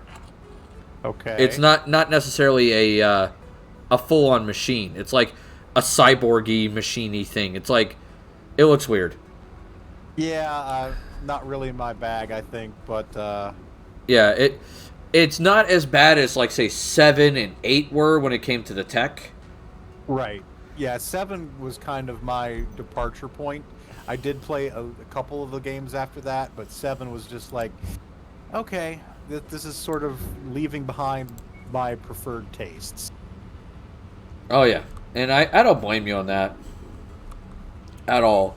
Like, everybody has their own, like, little thing that they enjoy. I just realized that I am being an idiot resource gathering. Wizen said, try Dragon Quest VIII. The art is okay, but the way they tell the story is done. You play as a knight from a castle, but you have no idea about any of the story before the game starts. You just start traveling with the king, no backstory. All the actual reveals are blocked behind grind. Oof. I played all through 8. I don't... does the main character have amnesia in that one? It's been a while. Maybe. Yeah, like I said, I love the Dragon Quest games. They are my jam. All right, the next one. They say I feel is also a cheat. Okay. AP, hey, how's it going, AP? We were talking about you earlier. You and Glistening Fey Fox are now the agents of chaos. Because he keeps setting fire to the tavern when nobody's around. Yeah, chaos. Yes, you have a chaos buddy. God damn it. And there goes Wyzen setting fire to the tavern. Stop doing that. God damn it. Alright. So the next game that they have on this list for D&D games, or games you should use in your D&D game, is Divinity Original Sin 2. Okay. I've never actually played it. It's a modified 5th Ed game. Okay. Like, I've watched people play it. I haven't gotten a chance to sit down and play it, but I own it. And the classes are very 5th Ed oriented. A lot of the gameplay elements are. The big cool thing is you can use the environment to do damage. Okay. So, like, the picture they're showing is like a guy using electricity on someone who's standing in a pool of water, and the whole pool gets electrified. Okay. So you could target the terrain and still hurt people if they're not in your spell range. Neat. There's also areas where they can catch fire, like oil or like high bush or something like that. Okay. And if the enemy's in that area, they'll also take fire damage. And you can bring items with you that throws like a pool of oil on the ground. Okay. The big thing that made it get a lot of attention, aside from its main campaign was very popular, are two things. One, several of the voice actors from Critical Role did voices in Original Sin 2. Oh, yeah. Fair enough. So that drew a lot of attention. And then the second one was, you can custom create a campaign in Divinity 2. And have other people play it while you are DMing in it. That's amazing. It is insane. I watched someone run a full-on like D&D like campaign in Divinity 2, and it was like, this is cool as hell, and that made me put it in like the top 3 games on my wish list before I got it. I was like, I gotta have this. Absolutely. NG Natural, how's it going? I'm glad you caught your stream. Hey man, I'm glad you're here. I'm doing all right. Kind of just we're sitting here shooting the shit about D&D and Pathfinder and games that are movies, shows, games, and books that we recommend, or these guys recommend, for your game to get information from. So like storyline ideas, game concepts, rule sets that you could pull, all that jazz. All right, so the next one, there is a 5th Ed book for this already. They made there's 3 supplement books. I think there's 3. Might be 2. For 5th Ed. And that's Okay. Monster Hunter World. Okay. All right. So, have you ever seen any of the Monster Hunter games? Yeah, I've seen, like people playing them. All right. So, you get the general concept. There's a big honking monster in the field. You have to go down, fight it, and carve it for parts. Yep. There's a book that helps you basically put Monster Hunter World in your game. Mm-hmm. So you could technically do D&D Monster Hunter. Nice. And it's neat. Some of the options they have in there are kind of cool. Like, you can incorporate some of the parts into your equipment to give you semi-magical effects. Cool. And I was like, that's neat. Like, if you include like components from Anjanath in your sword, congratulations, now you have a flaming sword. Okay. Stuff like that. It's like, dang, that's kind of cool. They also incorporated rules for cooking and eating, and what kind of buffs the food can give you depending on the ingredients you use. Okay. And I thought that was cool as hell. Yeah. Because it's like, if you think about a fantasy setting, if you're eating fantastical things in your food, why couldn't that give you some sort of buff like a potion would? Sure. At least that's my thought process. Yeah. I getcha. The next one down is, we talked about the show version. This is the video game, Witcher. Yes. In this case, Witcher 3 Wild Hunt. I could see that. There's a lot of good things in there. It's really, we've already kind of covered this with the show, so it is what it is. The next one down is Elden Ring. Commander, incoming message from Samantha. That is the current decryption hotness. process is taking Yep. longer than I had anticipated. I would say with Elden Ring, Without a doubt, the data bosses is could be originated here. entertaining. Some of the world elements are interesting. Maybe it can tell us something useful. In the meantime, Excuse me. I want you to take these bastards down. It's time they learn no one messes with House Cole. How do I put You this? heard the lady. Targeted location. I wouldn't necessarily grab a lot from it, though. Okay. Because it is, one, the new hotness. Yeah. Two, a lot of the elements Elden Ring has that makes it interesting are very unique to the game itself. Yeah. So I feel it wouldn't fit as well in a D&D game. Definitely sounds like it could be more challenging to adapt. Yeah. Now, the concept of your character already have died, and this essentially is you fighting through the afterlife, can be cool. You could do some neat ideas with that. But other than that, I wouldn't really incorporate much. The next game they recommend is The Elder Scrolls V Skyrim. Ah, the Elder Scrolls series. I can easily see incorporating Oblivion, Skyrim, and a little bit of Morrowind. Fair. Because Morrowind, it has a lot of elements that are very unique to it. Where Skyrim and Oblivion are, you can incorporate a lot more of that into a standard D&D game. Makes sense to me. Yeah. I would heavily recommend avoiding dragon shouts. Yes. They are a little overpowered. Stop moving now. I've just seen schematics of the base. Yep. It's heavily fortified, and you are within a hair of triggering its perimeter defense. So there is that. And that's the games they recommend. For books, they only have 5 series. And some of them we've already covered with shows and movies. Okay. The first one is The Song of Ice and Fire. Yeah, that's just your Game of Thrones there. Game of Thrones.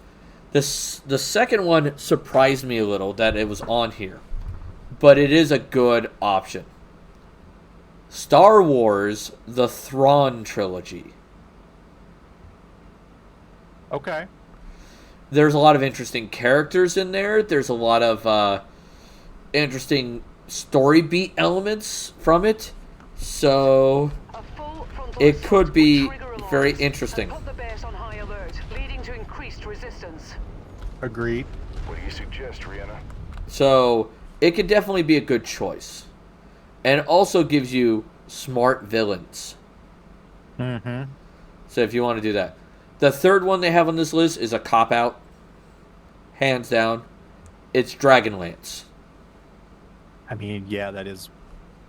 Well, okay. I've been thinking about this since we talked, Samantha's briefing mentioned before... a path along the edge of the base. Dragonlance, It's a longer as detour, but originally we can conceived, potentially catch is a them by weird surprise fit if for we take D&D, it. because it's I like this strongly suggest sort of the path high of least romance resistance here, Commander. fantasy that Though the choice isn't is yours. really what you'd normally see in a D&D game.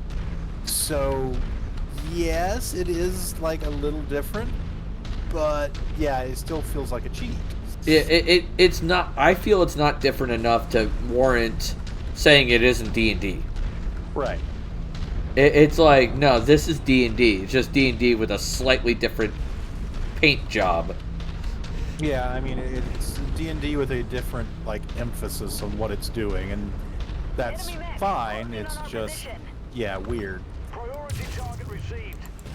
Yeah, it was just like, I just looked at it and I was like, that is just weird. Explosion imminent. Your target is about to crit, Commander. So I didn't think it was a fair assessment.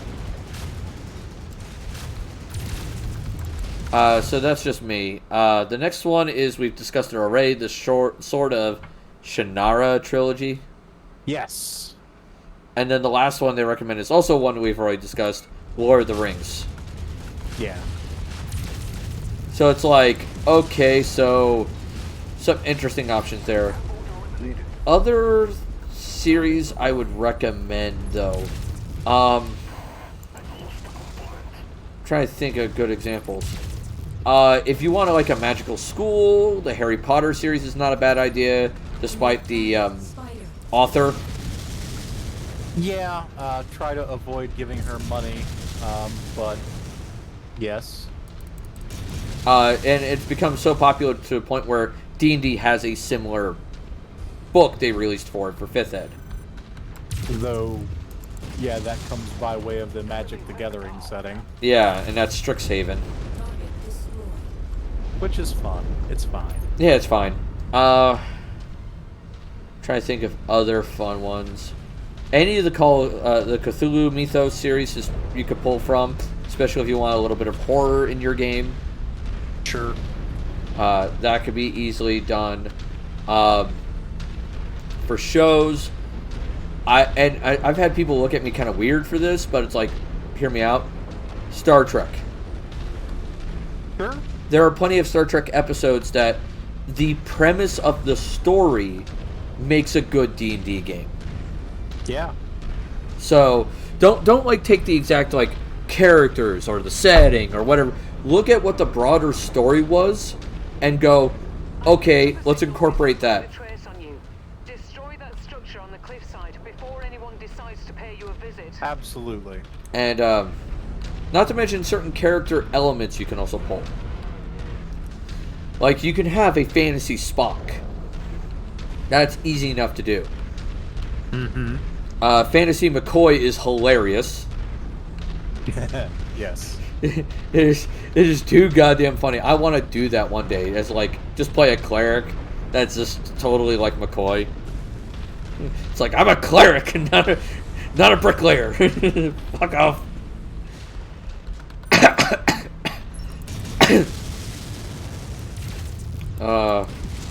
Or look at one of the characters and go, he's dead.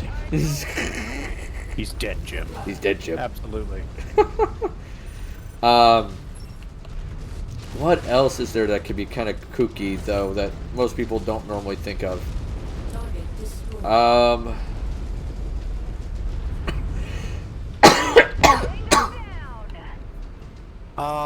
mean, you, depending on the kind of story you're trying to tell, you can draw from just about anything. So, like, I'm a big fan of detective stories and mysteries. So, you know, I will happily borrow from, like, your Sherlock Holmes or Agatha Christie books for a D&D campaign if I'm running a mystery. Oh, yeah, especially Sherlock Holmes. Good God. A lot of good stuff there. When I was running a Ravenloft game years ago, Ravenloft Pathfinder game, they went into the domain of NVIDIA and were caught in a snowstorm at a mansion where it's like that haunted house, like nobody can leave because the weather's too dangerous, and then people start dying one by one, which is the classic Agatha Christie story, 10 Little Indians, or And Then There Were None is the more politically correct modern title. And so, yeah, it is just... it's a straight up lift, except in this case, the person doing the killing was possessed by a shadow demon. Vehicles on radar. Yeah. And that's a good option, too. You gotta try to think about what you're doing. Then there's, of course, the whole Aliens and Predator series. You can incorporate them as monsters easily enough. Sure.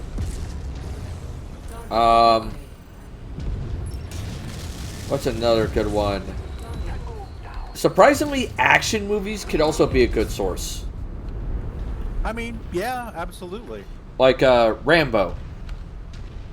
Oh, absolutely, yeah. Yeah, the first Rambo movie could be a great example of like a fighter dealing with PTSD or something. Mm-hmm. It's like great example there. So there's like, don't be afraid to look outside of just fantasy to get inspiration. Yes.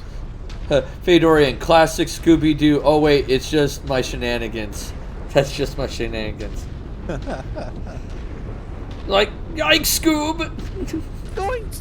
Yikes, Scoob! That's not a real ghost!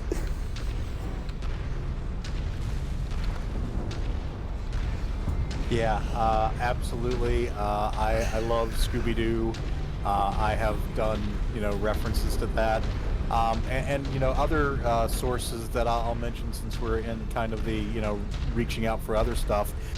My last game that I ran before my current game was a 5th edition game where I was just kind of wanting to do something relatively easy. And I set it in the Planescape setting. It was 5th edition. And I based it on the Discworld novels. Ooh.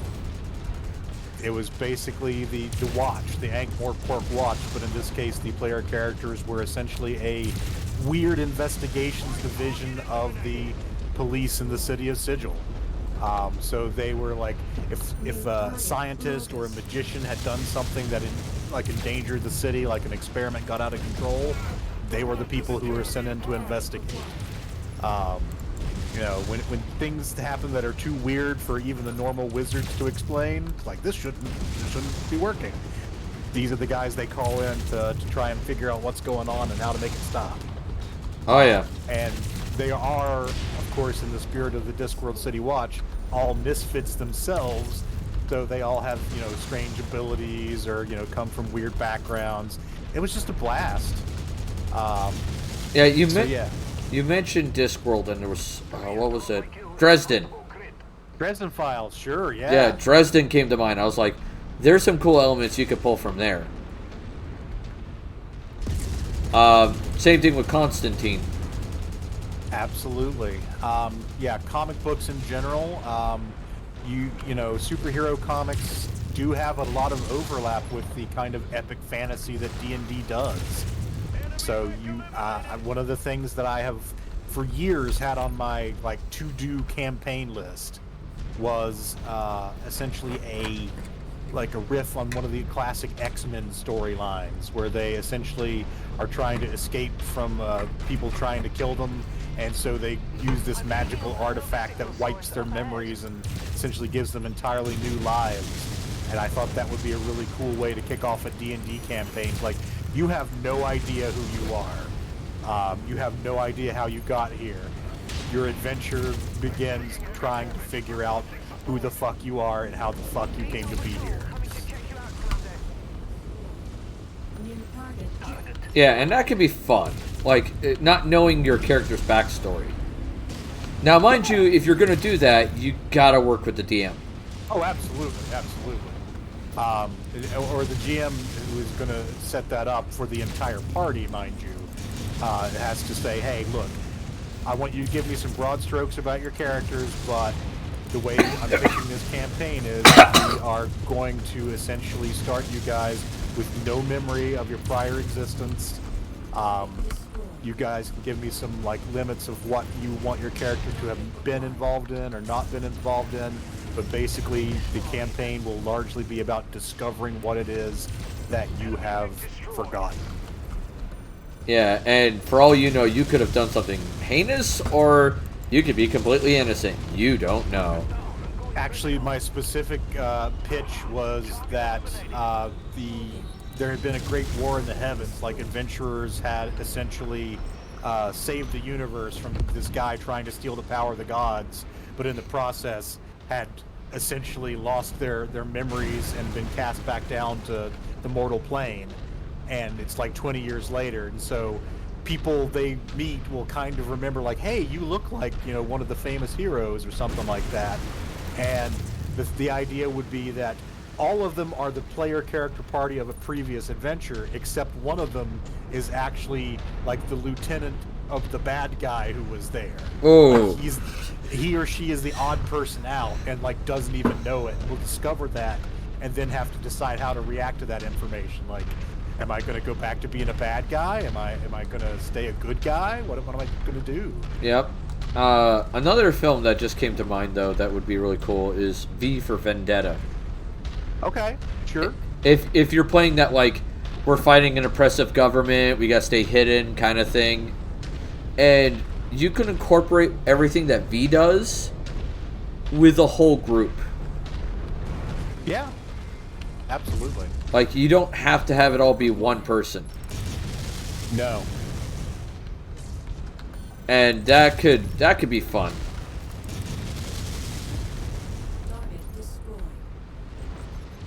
And so I could see V for Vendetta also working quite nicely.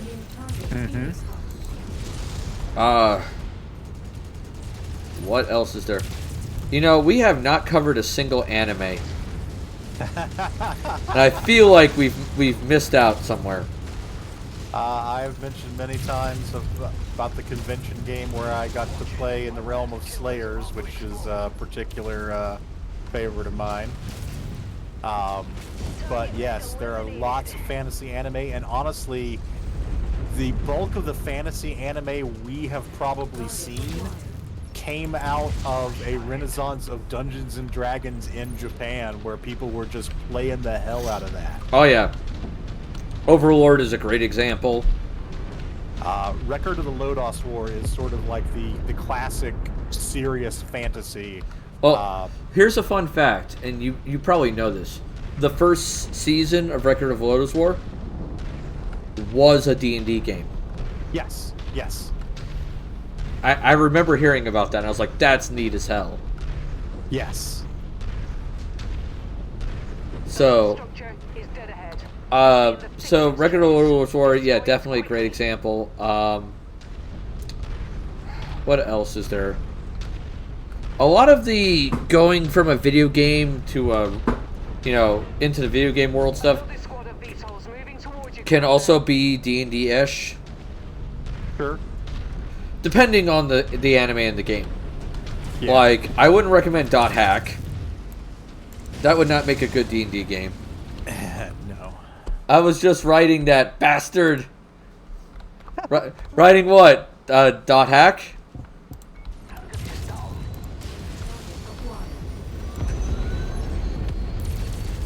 I'm not sure. Oh, Lodoss War. So I'm not the bastard, you are. Uh-oh. I'm falling down the cliff. Oh, how far back do I have to go now? Oh, that's a long walk. Bastard is also a literal anime, too. That could be a good one, yeah. Yeah. Yes. Bastard.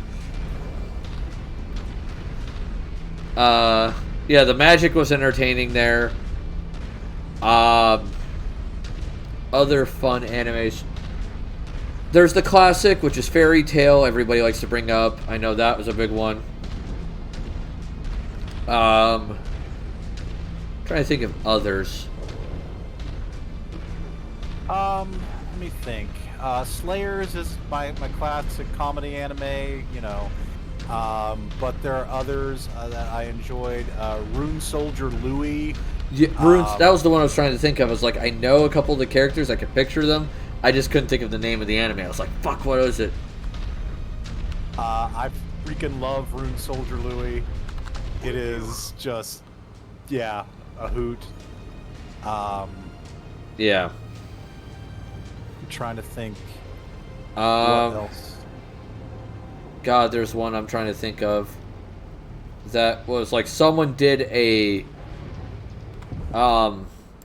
abridged series of it, and it was just downright hilarious. I mean, there's Sword Art Online abridged, but No, that's not the one I'm thinking of. Give me a second. I remember a line from it. Fedora goes, "This guy needs to get out of my brain, Ruby." He grabs tinfoil hat. Stop getting in my brain. How to Be an Adventurer. okay. I think that's the abridged series. I don't know what the actual name of the series is, but I remember it because there's a clip from it where one of the characters, who's like this very deadpan character, kind of looks at the main character and goes, "Fight me, nerd." And he goes, "No, no thanks. I like my testicles. I want to keep them."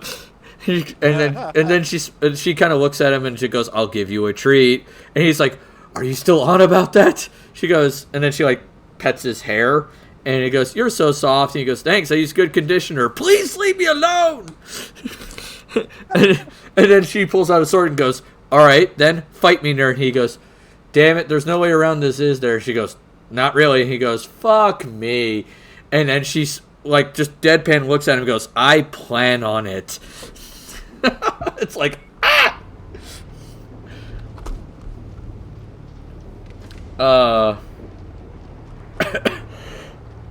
What is the anime? I wonder, because I know the anime is not named that. Right. Oh, the name of the anime is It Wrong to Pick Up Girls in a Dungeon? Got it. Okay. That's the original anime. I was like, I know that's not the name of the anime. I gotta wait for my giant robots to catch up with me while we're talking.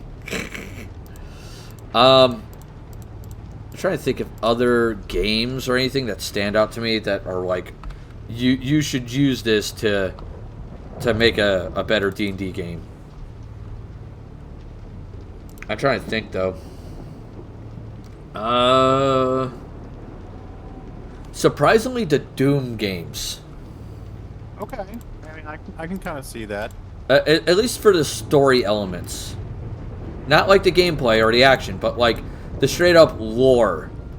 Right. It can make an amazing game. So there is that. What else is there? I'm looking through like my giant list of games, see if there's anything that stands out. Oh, everybody's caught up. Okay. Let me think. Castle Crashers, that could be a good one. Okay. Kind of almost your stereotypical let's go save the princess shit. Try to think anything else that stands out. You can always use superheroes, so like Batman. Yeah, comic books are fantastic for this sort of thing. The Rogues Gallery makes excellent villains in D&D games. They absolutely do. And you can easily reflavor all of them into D&D games. I mean, you got Poison Ivy, who is obviously a freaking druid. Uh-huh. Mr. Freeze, I'd make him a wizard who really focuses on ice magic. Sure. Because he is intelligent. Absolutely. So that's why I'd go for that. Joker's a rogue. Harley Quinn, I'd say probably a monk. Yeah. No, I know something better for Joker than a rogue. Artificer. I mean, he does use a lot of gadgets, yeah. Yep. Thank you, Schizo, for the check-in. I appreciate that. I'm trying to think who else. Penguin is a social rogue, just a bad at it. Oh, he's not bad at it. If you follow his storyline in the comics, he basically has an expensive nightclub lounge act. Despite being an active member of Batman's Rogues Gallery, he is not routinely arrested. Okay, that's fair. Two-Face. I don't know what I'd label Two-Face as. I mean, Two-Face is intelligent, but he is I would say a gun-based fighter or gunslinger. Yeah. Schizo says, been here for a while, just wanted to check in and say, hey buddy, how are you doing? I'm doing fine, and I noticed all the shouting. Metal Gear. The Metal Gear series. Okay. Commander, I just finished decoding the data. The Metal Gear series could easily make an interesting story beats. Right on. There's a lot of like military intrigue there, special forces kind of people, and you can incorporate that into a D&D setting fairly easily. Sure. Fedorian, roll the dice a lot for Two-Face. Oh yeah.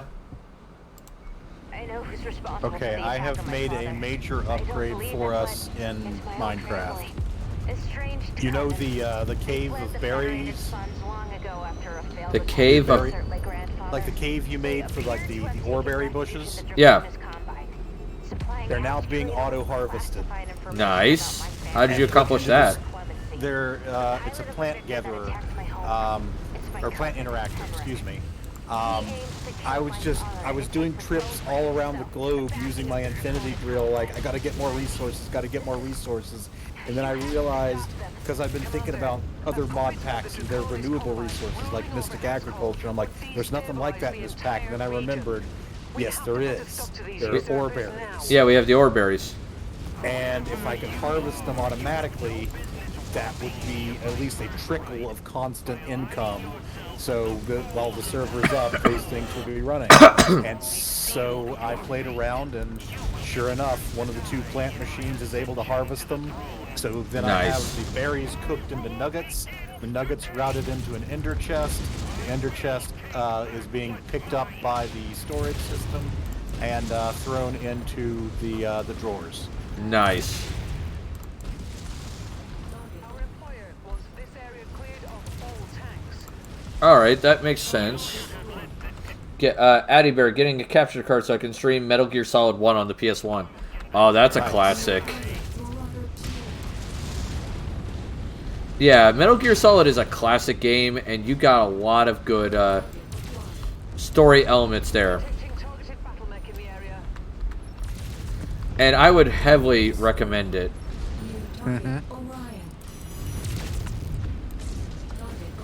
I'm trying to think other fun games that work. Aside from Final Fantasy, those are givens. I think we talked about this a little bit last time. But, Castlevania. Yeah. Just the whole vibe, man. Yeah, Castlevania is a good choice. You could do some good stuff there.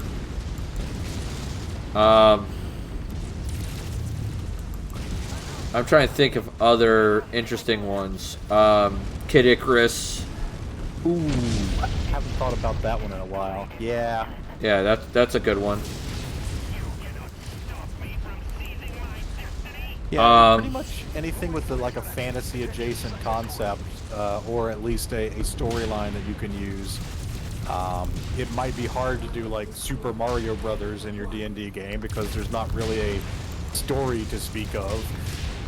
But, you know, maybe you can do something like Mega Man. You just have to think about what that represents for your story, you know? Are you in Eberron? Maybe it's all the Warforged, yeah. have gone rogue, except one. Or a small group. Oh yeah. Oh man, I lost a robot. An AP fireballed the tavern. I was hearing so many explosions, I didn't hear the fireball go off.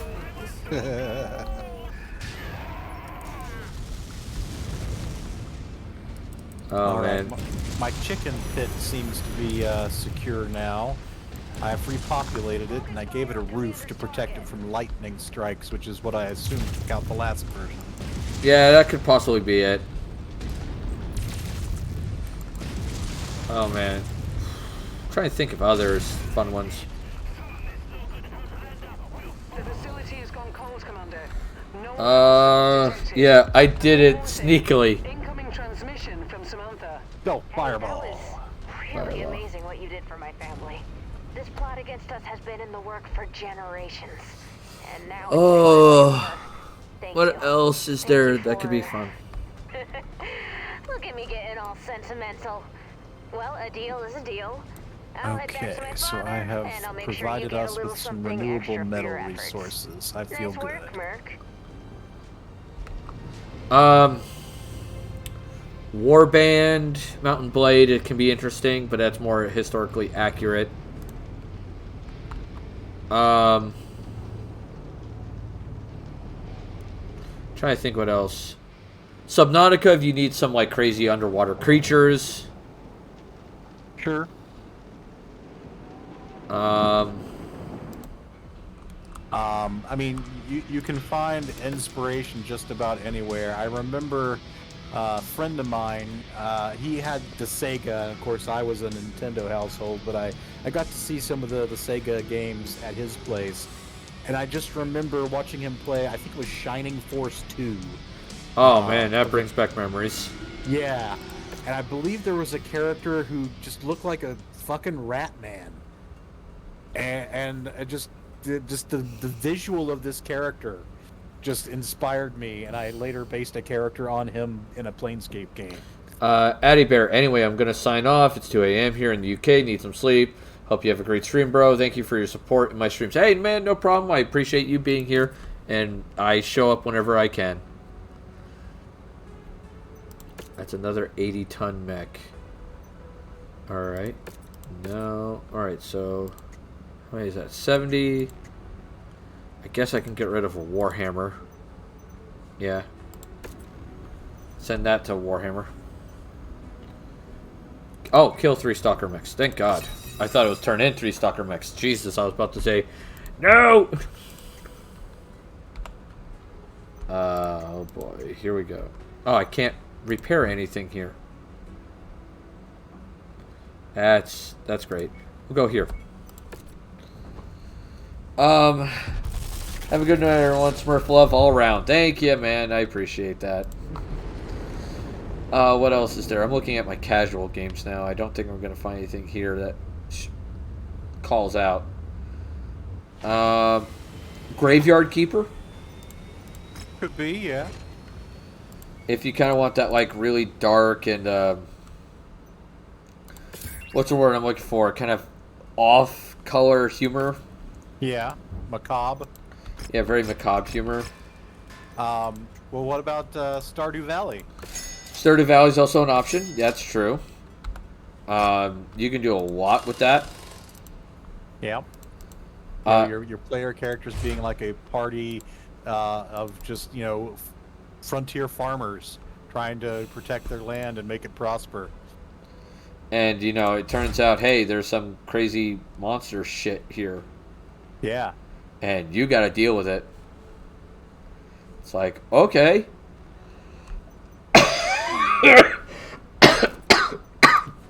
Oh, excuse me while I choke on my lungs. So yeah, Stardew Valley's a good option. What else is here? I mean, just to go to our other multiplayer Monday recent hit, Broforce. You mentioned Rambo, but what if you've got a party of Rambos? Yep, Broforce. Essentially, just go, you know, Gonzo. These are the elite of the elite, the best adventurers. Encourage everybody to do the most broken builds they can think of, and just play the ridiculousness up. A lot. Yeah, it's just like, have at it, man.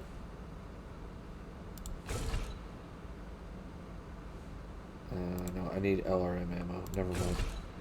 I don't need that one. I need... The whole party can have some ridiculous name like Dragon Testicle Punchers, and just go for every bad D&D stereotype. Just all of them. You don't have the horny bard, you have the horniest bard. The horniest? Oh no.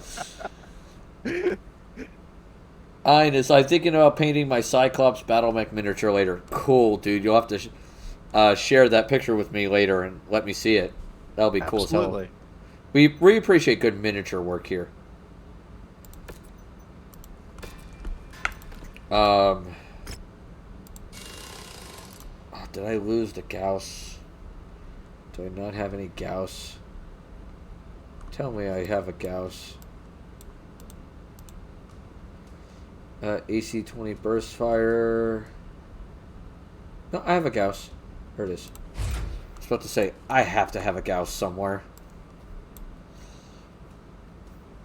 Fedorian, I volunteer for Seduction Machine. Air to be seduction. That's a Freudian slip. We had one guy, rolls a 1. We had one guy in one of my games, Anne was playing her druid. And her bloodline has a water elemental in it. All right, and boy. and so her mother was a water elemental. She showed up on the ship as the same race as Anne's character was, because that's how she masqueraded herself on around people. Right. And our artificer in the party, when Anne's mother made mention in game that she didn't have a place to stay and that she was looking for a room to stay in, the artificer immediately shot his hand up and went, "I volunteer my pants as tribute." Yeah, I was like, oh my god. It's like, no.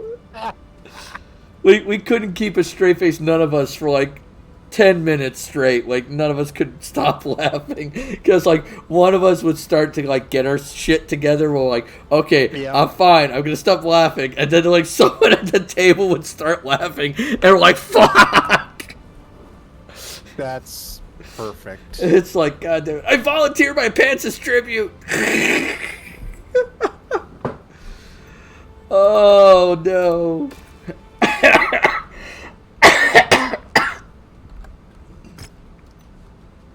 Oh my god. It's like the things that happen, it's just like, why? Why is this a thing? Oh, it's like, please God. Perfect. It still makes me laugh so hard I cry. Whenever I talk about that story. That's just like, god damn.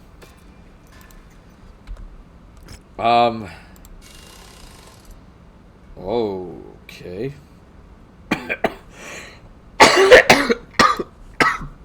Oh. Excuse me. It's like I'm trying not to cough my lungs out, but it's...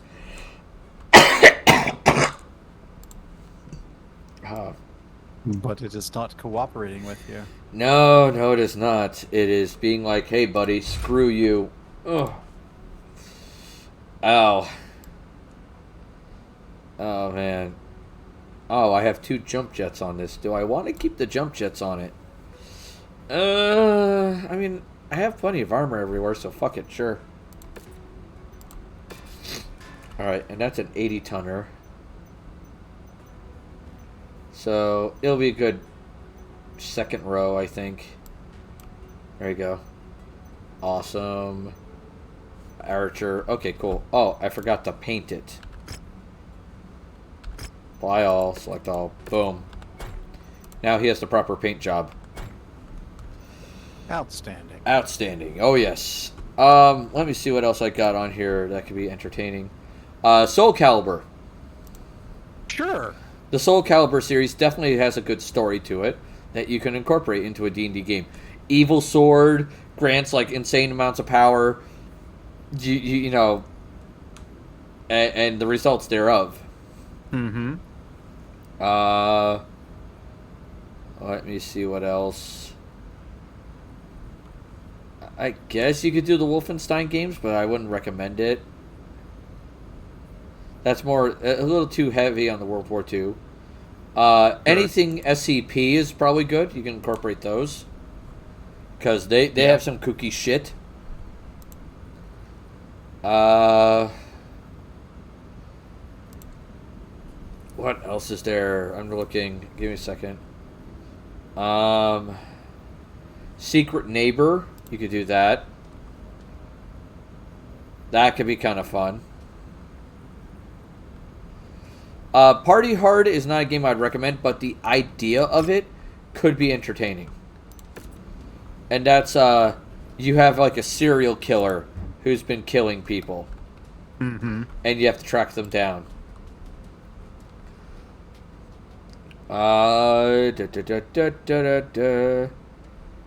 Nothing in puzzle for me.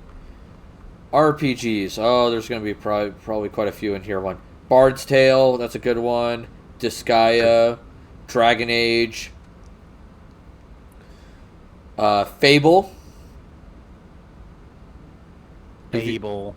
That takes me back. Yep, Fable's a good option. Let's see.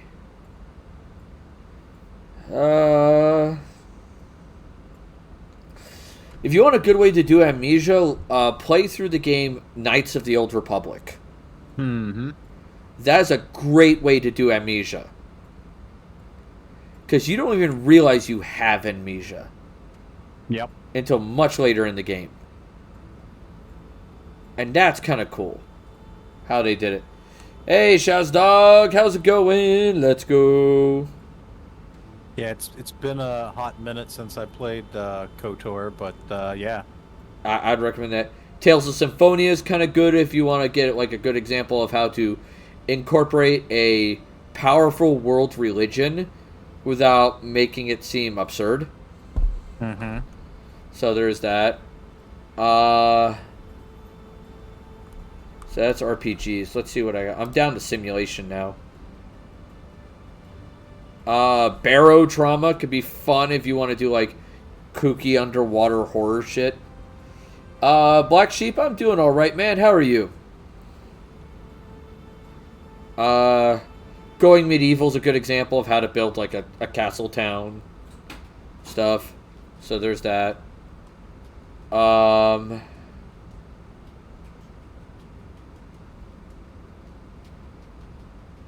Prison Architect, a prison escape game, or building a prison to keep people in.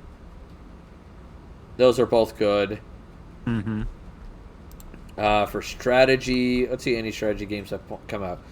Age of Empires is good historical shit. Same with Age of Mythology. Lots of interesting stuff there. The problem with Age of Empires being it just doesn't really have a story per se, but there are other games, Warcraft, for instance, or Command and Conquer, that do have storylines, some of which may be adaptable. Yeah, especially with Brotherhood Nod. That is easily adaptable. Because they're very classic cult. Mm-hmm. Command and Conquer actually just came up on my list, so that was like, yeah, you brought that up. Dune and all the great houses constantly fighting and shit. Yeah, I mean that's another with the Game of Thrones type thing. It's like, yeah, if you want the game to be focused on like the political maneuvering, that can be a fun kind of game. Just it's not going to be your typical D&D hack and slash, but that is fine. That's great sometimes. Yep. Another thing that is occasionally great, depending on how you do it, games that you get inspiration from Dungeons or Evil Genius, where you are the bad guy. So back in the 2nd edition era, there was a module called Reverse Dungeon, where they basically had the players playing the monsters, trying to keep adventurers out. Same concept, just, yeah, great. Oh, yeah. And if you do it well, you can really get some fun out of it. Absolutely. Like we're running an evil game right now, and it's turning out to be quite the blast. So there is that. Let's see, the Guild. You're running a business. Mm-hmm. That could be kind of fun. Majesty is a fun game that could easily be cool, where you're running like an adventurers guild, or you're running a small kingdom. Yeah. Either one of those options.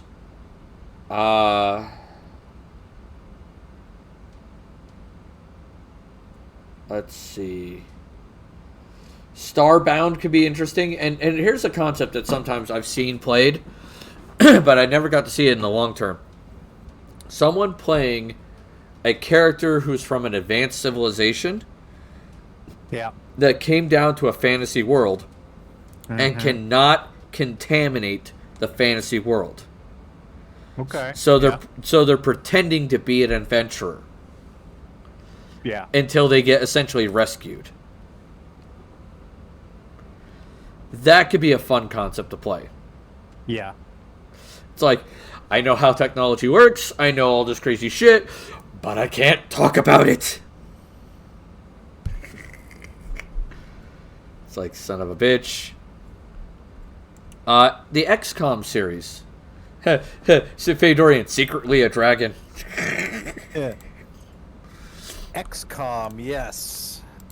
Yeah, where you're being invaded from an otherworldly, area, and excuse me, and you have to defend against it. Yep. That it could be fun. All right. While this is doing its thing, let me move you over here because I just realized what time it is. Yeah, we're about 15 after. Yeah, we're about 15 after. So, I do want to share this with everybody watching. That's the Stellaris Eterna vote. If you haven't voted yet, please go vote for which faction I play in Stellaris Eterna Season 1. And you guys will also get to help make several of the decisions that I make for overall. I was going to nix the idea of... Oh, that's not what I wanted to do. Son of a bitch. I was going to originally nix the idea of going Psychic because I've done Psychic. But they've changed how it works now. Okay. You get to now, if you pick Psychic, pick your psychic entity you contact with. Okay. And you will recognize the flavor of all 4 of them. Okay. If you're not getting my gist already. I mean, I now that you said that, I do. Psionics. Stellaris. Give me a second. I think it's under... Not trait psionic, it's the shroud. Maybe it's the shroud it's under. If I could type today, would be nice. Teachers of the Shroud. Origin. By the way, you can start with a very easy way to get to the psychic. It's Teachers of the Shroud. Yeah, you have 4 options. Composer of the Strands, Eater of Worlds, Instrument of Desire, and Whisperers in the Void. Well, yeah. Like, they are not hiding who these 4 are. Like, I will say that there doesn't seem to be a great match for Papa Nurgle, but... that's Composer of the Strands. You think? I thought that might be Zinch. No, Zinch is Whispers in the Void. Okay. Composer of the Strands is you get pop growth speed, leader lifespan, 2% growth speed per telepath, -1 organic species trait picks. Okay. Once you get 20% favor bonus, you get an additional 5% pop growth speed per telepath. It goes from 2 to 5. And you can construct the Sanctum of the Composer. At 50 favor, you get 20% growth speed instead of 10 and 20 years of lifespan, but you lose 2 trait picks. And then at 90 favor, you can choose a leader to replace in the psychic trait with Chosen of the Composer. And at 150, you get Mark of the Composer tech, which is, at 150, you always get Mark of the blank tech. 90 is always pick a leader to become chosen of this. Okay. Eater of Worlds is army damage, fire rate, naval capacity per telepath, and plus 100% army upkeep and ship upkeep if you're not at war. Yeah, I mean, that's definitely corn. That's corn. And then it just goes up with naval capacity, fire rate, and army damage. Instrument of Desire is 5% resources from all jobs, plus 7 amenities per telepath, plus 12.5% pop upkeep. Yeah. So you get more resources, essentially. Whispers in the Void gives you research speed, monthly influence, code breaking, and plus 3 research per telepath, but you lose 3 stability and 7% of your monthly unity. Neat. Oh, yeah. And each patron has a certain preference in terms of ethics, civics, traditions, and ascension perks. So depending on how you build your race determines on which one of these guys comes and shows up. Very cool. So it's kind of a neat option. I like, so if people vote for Psychic again for whoever I play, then that's what I'll see if they want to do Psychic or whatever. All right, let's see who's on and raid somebody.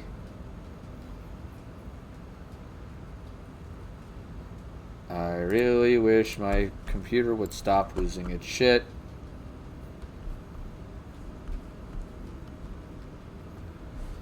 It's taking a while to load the page because Twitch has that main video up. And that is slowing down my computer. On just this one page. Huh. It's really weird. Alright, let me... Oh, save. Alright. I'll exit the game real quick and go to just chatting. Alright, there we go. Let's see if I can't load the full list because god damn it. Alright, so we got some Fortnite, Jedi Fallen Order, Grounded, a Ranch Simulator, 7 Days to Die, whole lot of other things like Genshin Impact, Dead Daylight. Oh, there's Warhammer 40k Darktide. That's Black Sheep. Let's do that. We like 40k. We do indeed. Yeah, 40k is good. 40k is real good. Except if you live in the universe, then it's bad. Yeah. Alright, so if you're one of my followers, please use the following raid message. If you are one of my subscribers, please use the following raid message. Make sure you check out that vote for Stellaris Eterna. I could always use more votes. If you know anybody who hasn't voted yet, try to get them to vote. And see if you can get your faction to win. Because we do have one faction that's pulled ahead a bit. But if you have your faction that you really want to see win, convince your friends to vote too. Because that makes it more likely to win. So there is that. Okay, let's see. If you like what you've seen, by all means. If you haven't followed, follow. If you have the ability to subscribe, cool, I'll take it. Don't feel like you have to, but every subscription helps here. Keeps the lights on and all that shit. So, with that being said, let us raid Black Sheep as he is playing Warhammer 40k Darktide. So I shall see you all next Monday for Multiplayer Monday, where we'll be playing more Broforce. Yes, I should be back that evening from the holiday travels. Yeah, that should be fine. Yeah, if you end up being late or anything like that, let me know, and I'll switch to, like, say, Final Fantasy 14. Yeah, I think my travel plans as currently stand, I should be back plenty of time for some Broforce. Yep. By the way, everybody, yes, please have a happy holidays. Enjoy whatever holiday religion-ish thing you're doing, whether it's the solstice, Christmas, Kwanzaa, Festivus, God damn it, I know this one, Hanukkah. Yeah, it was like, the word left my brain. Whatever. Just enjoy being around friends and family. Have some good food. Maybe get a gift or two. And I shall see you Monday. All right? Toodles, and stick around for the raid.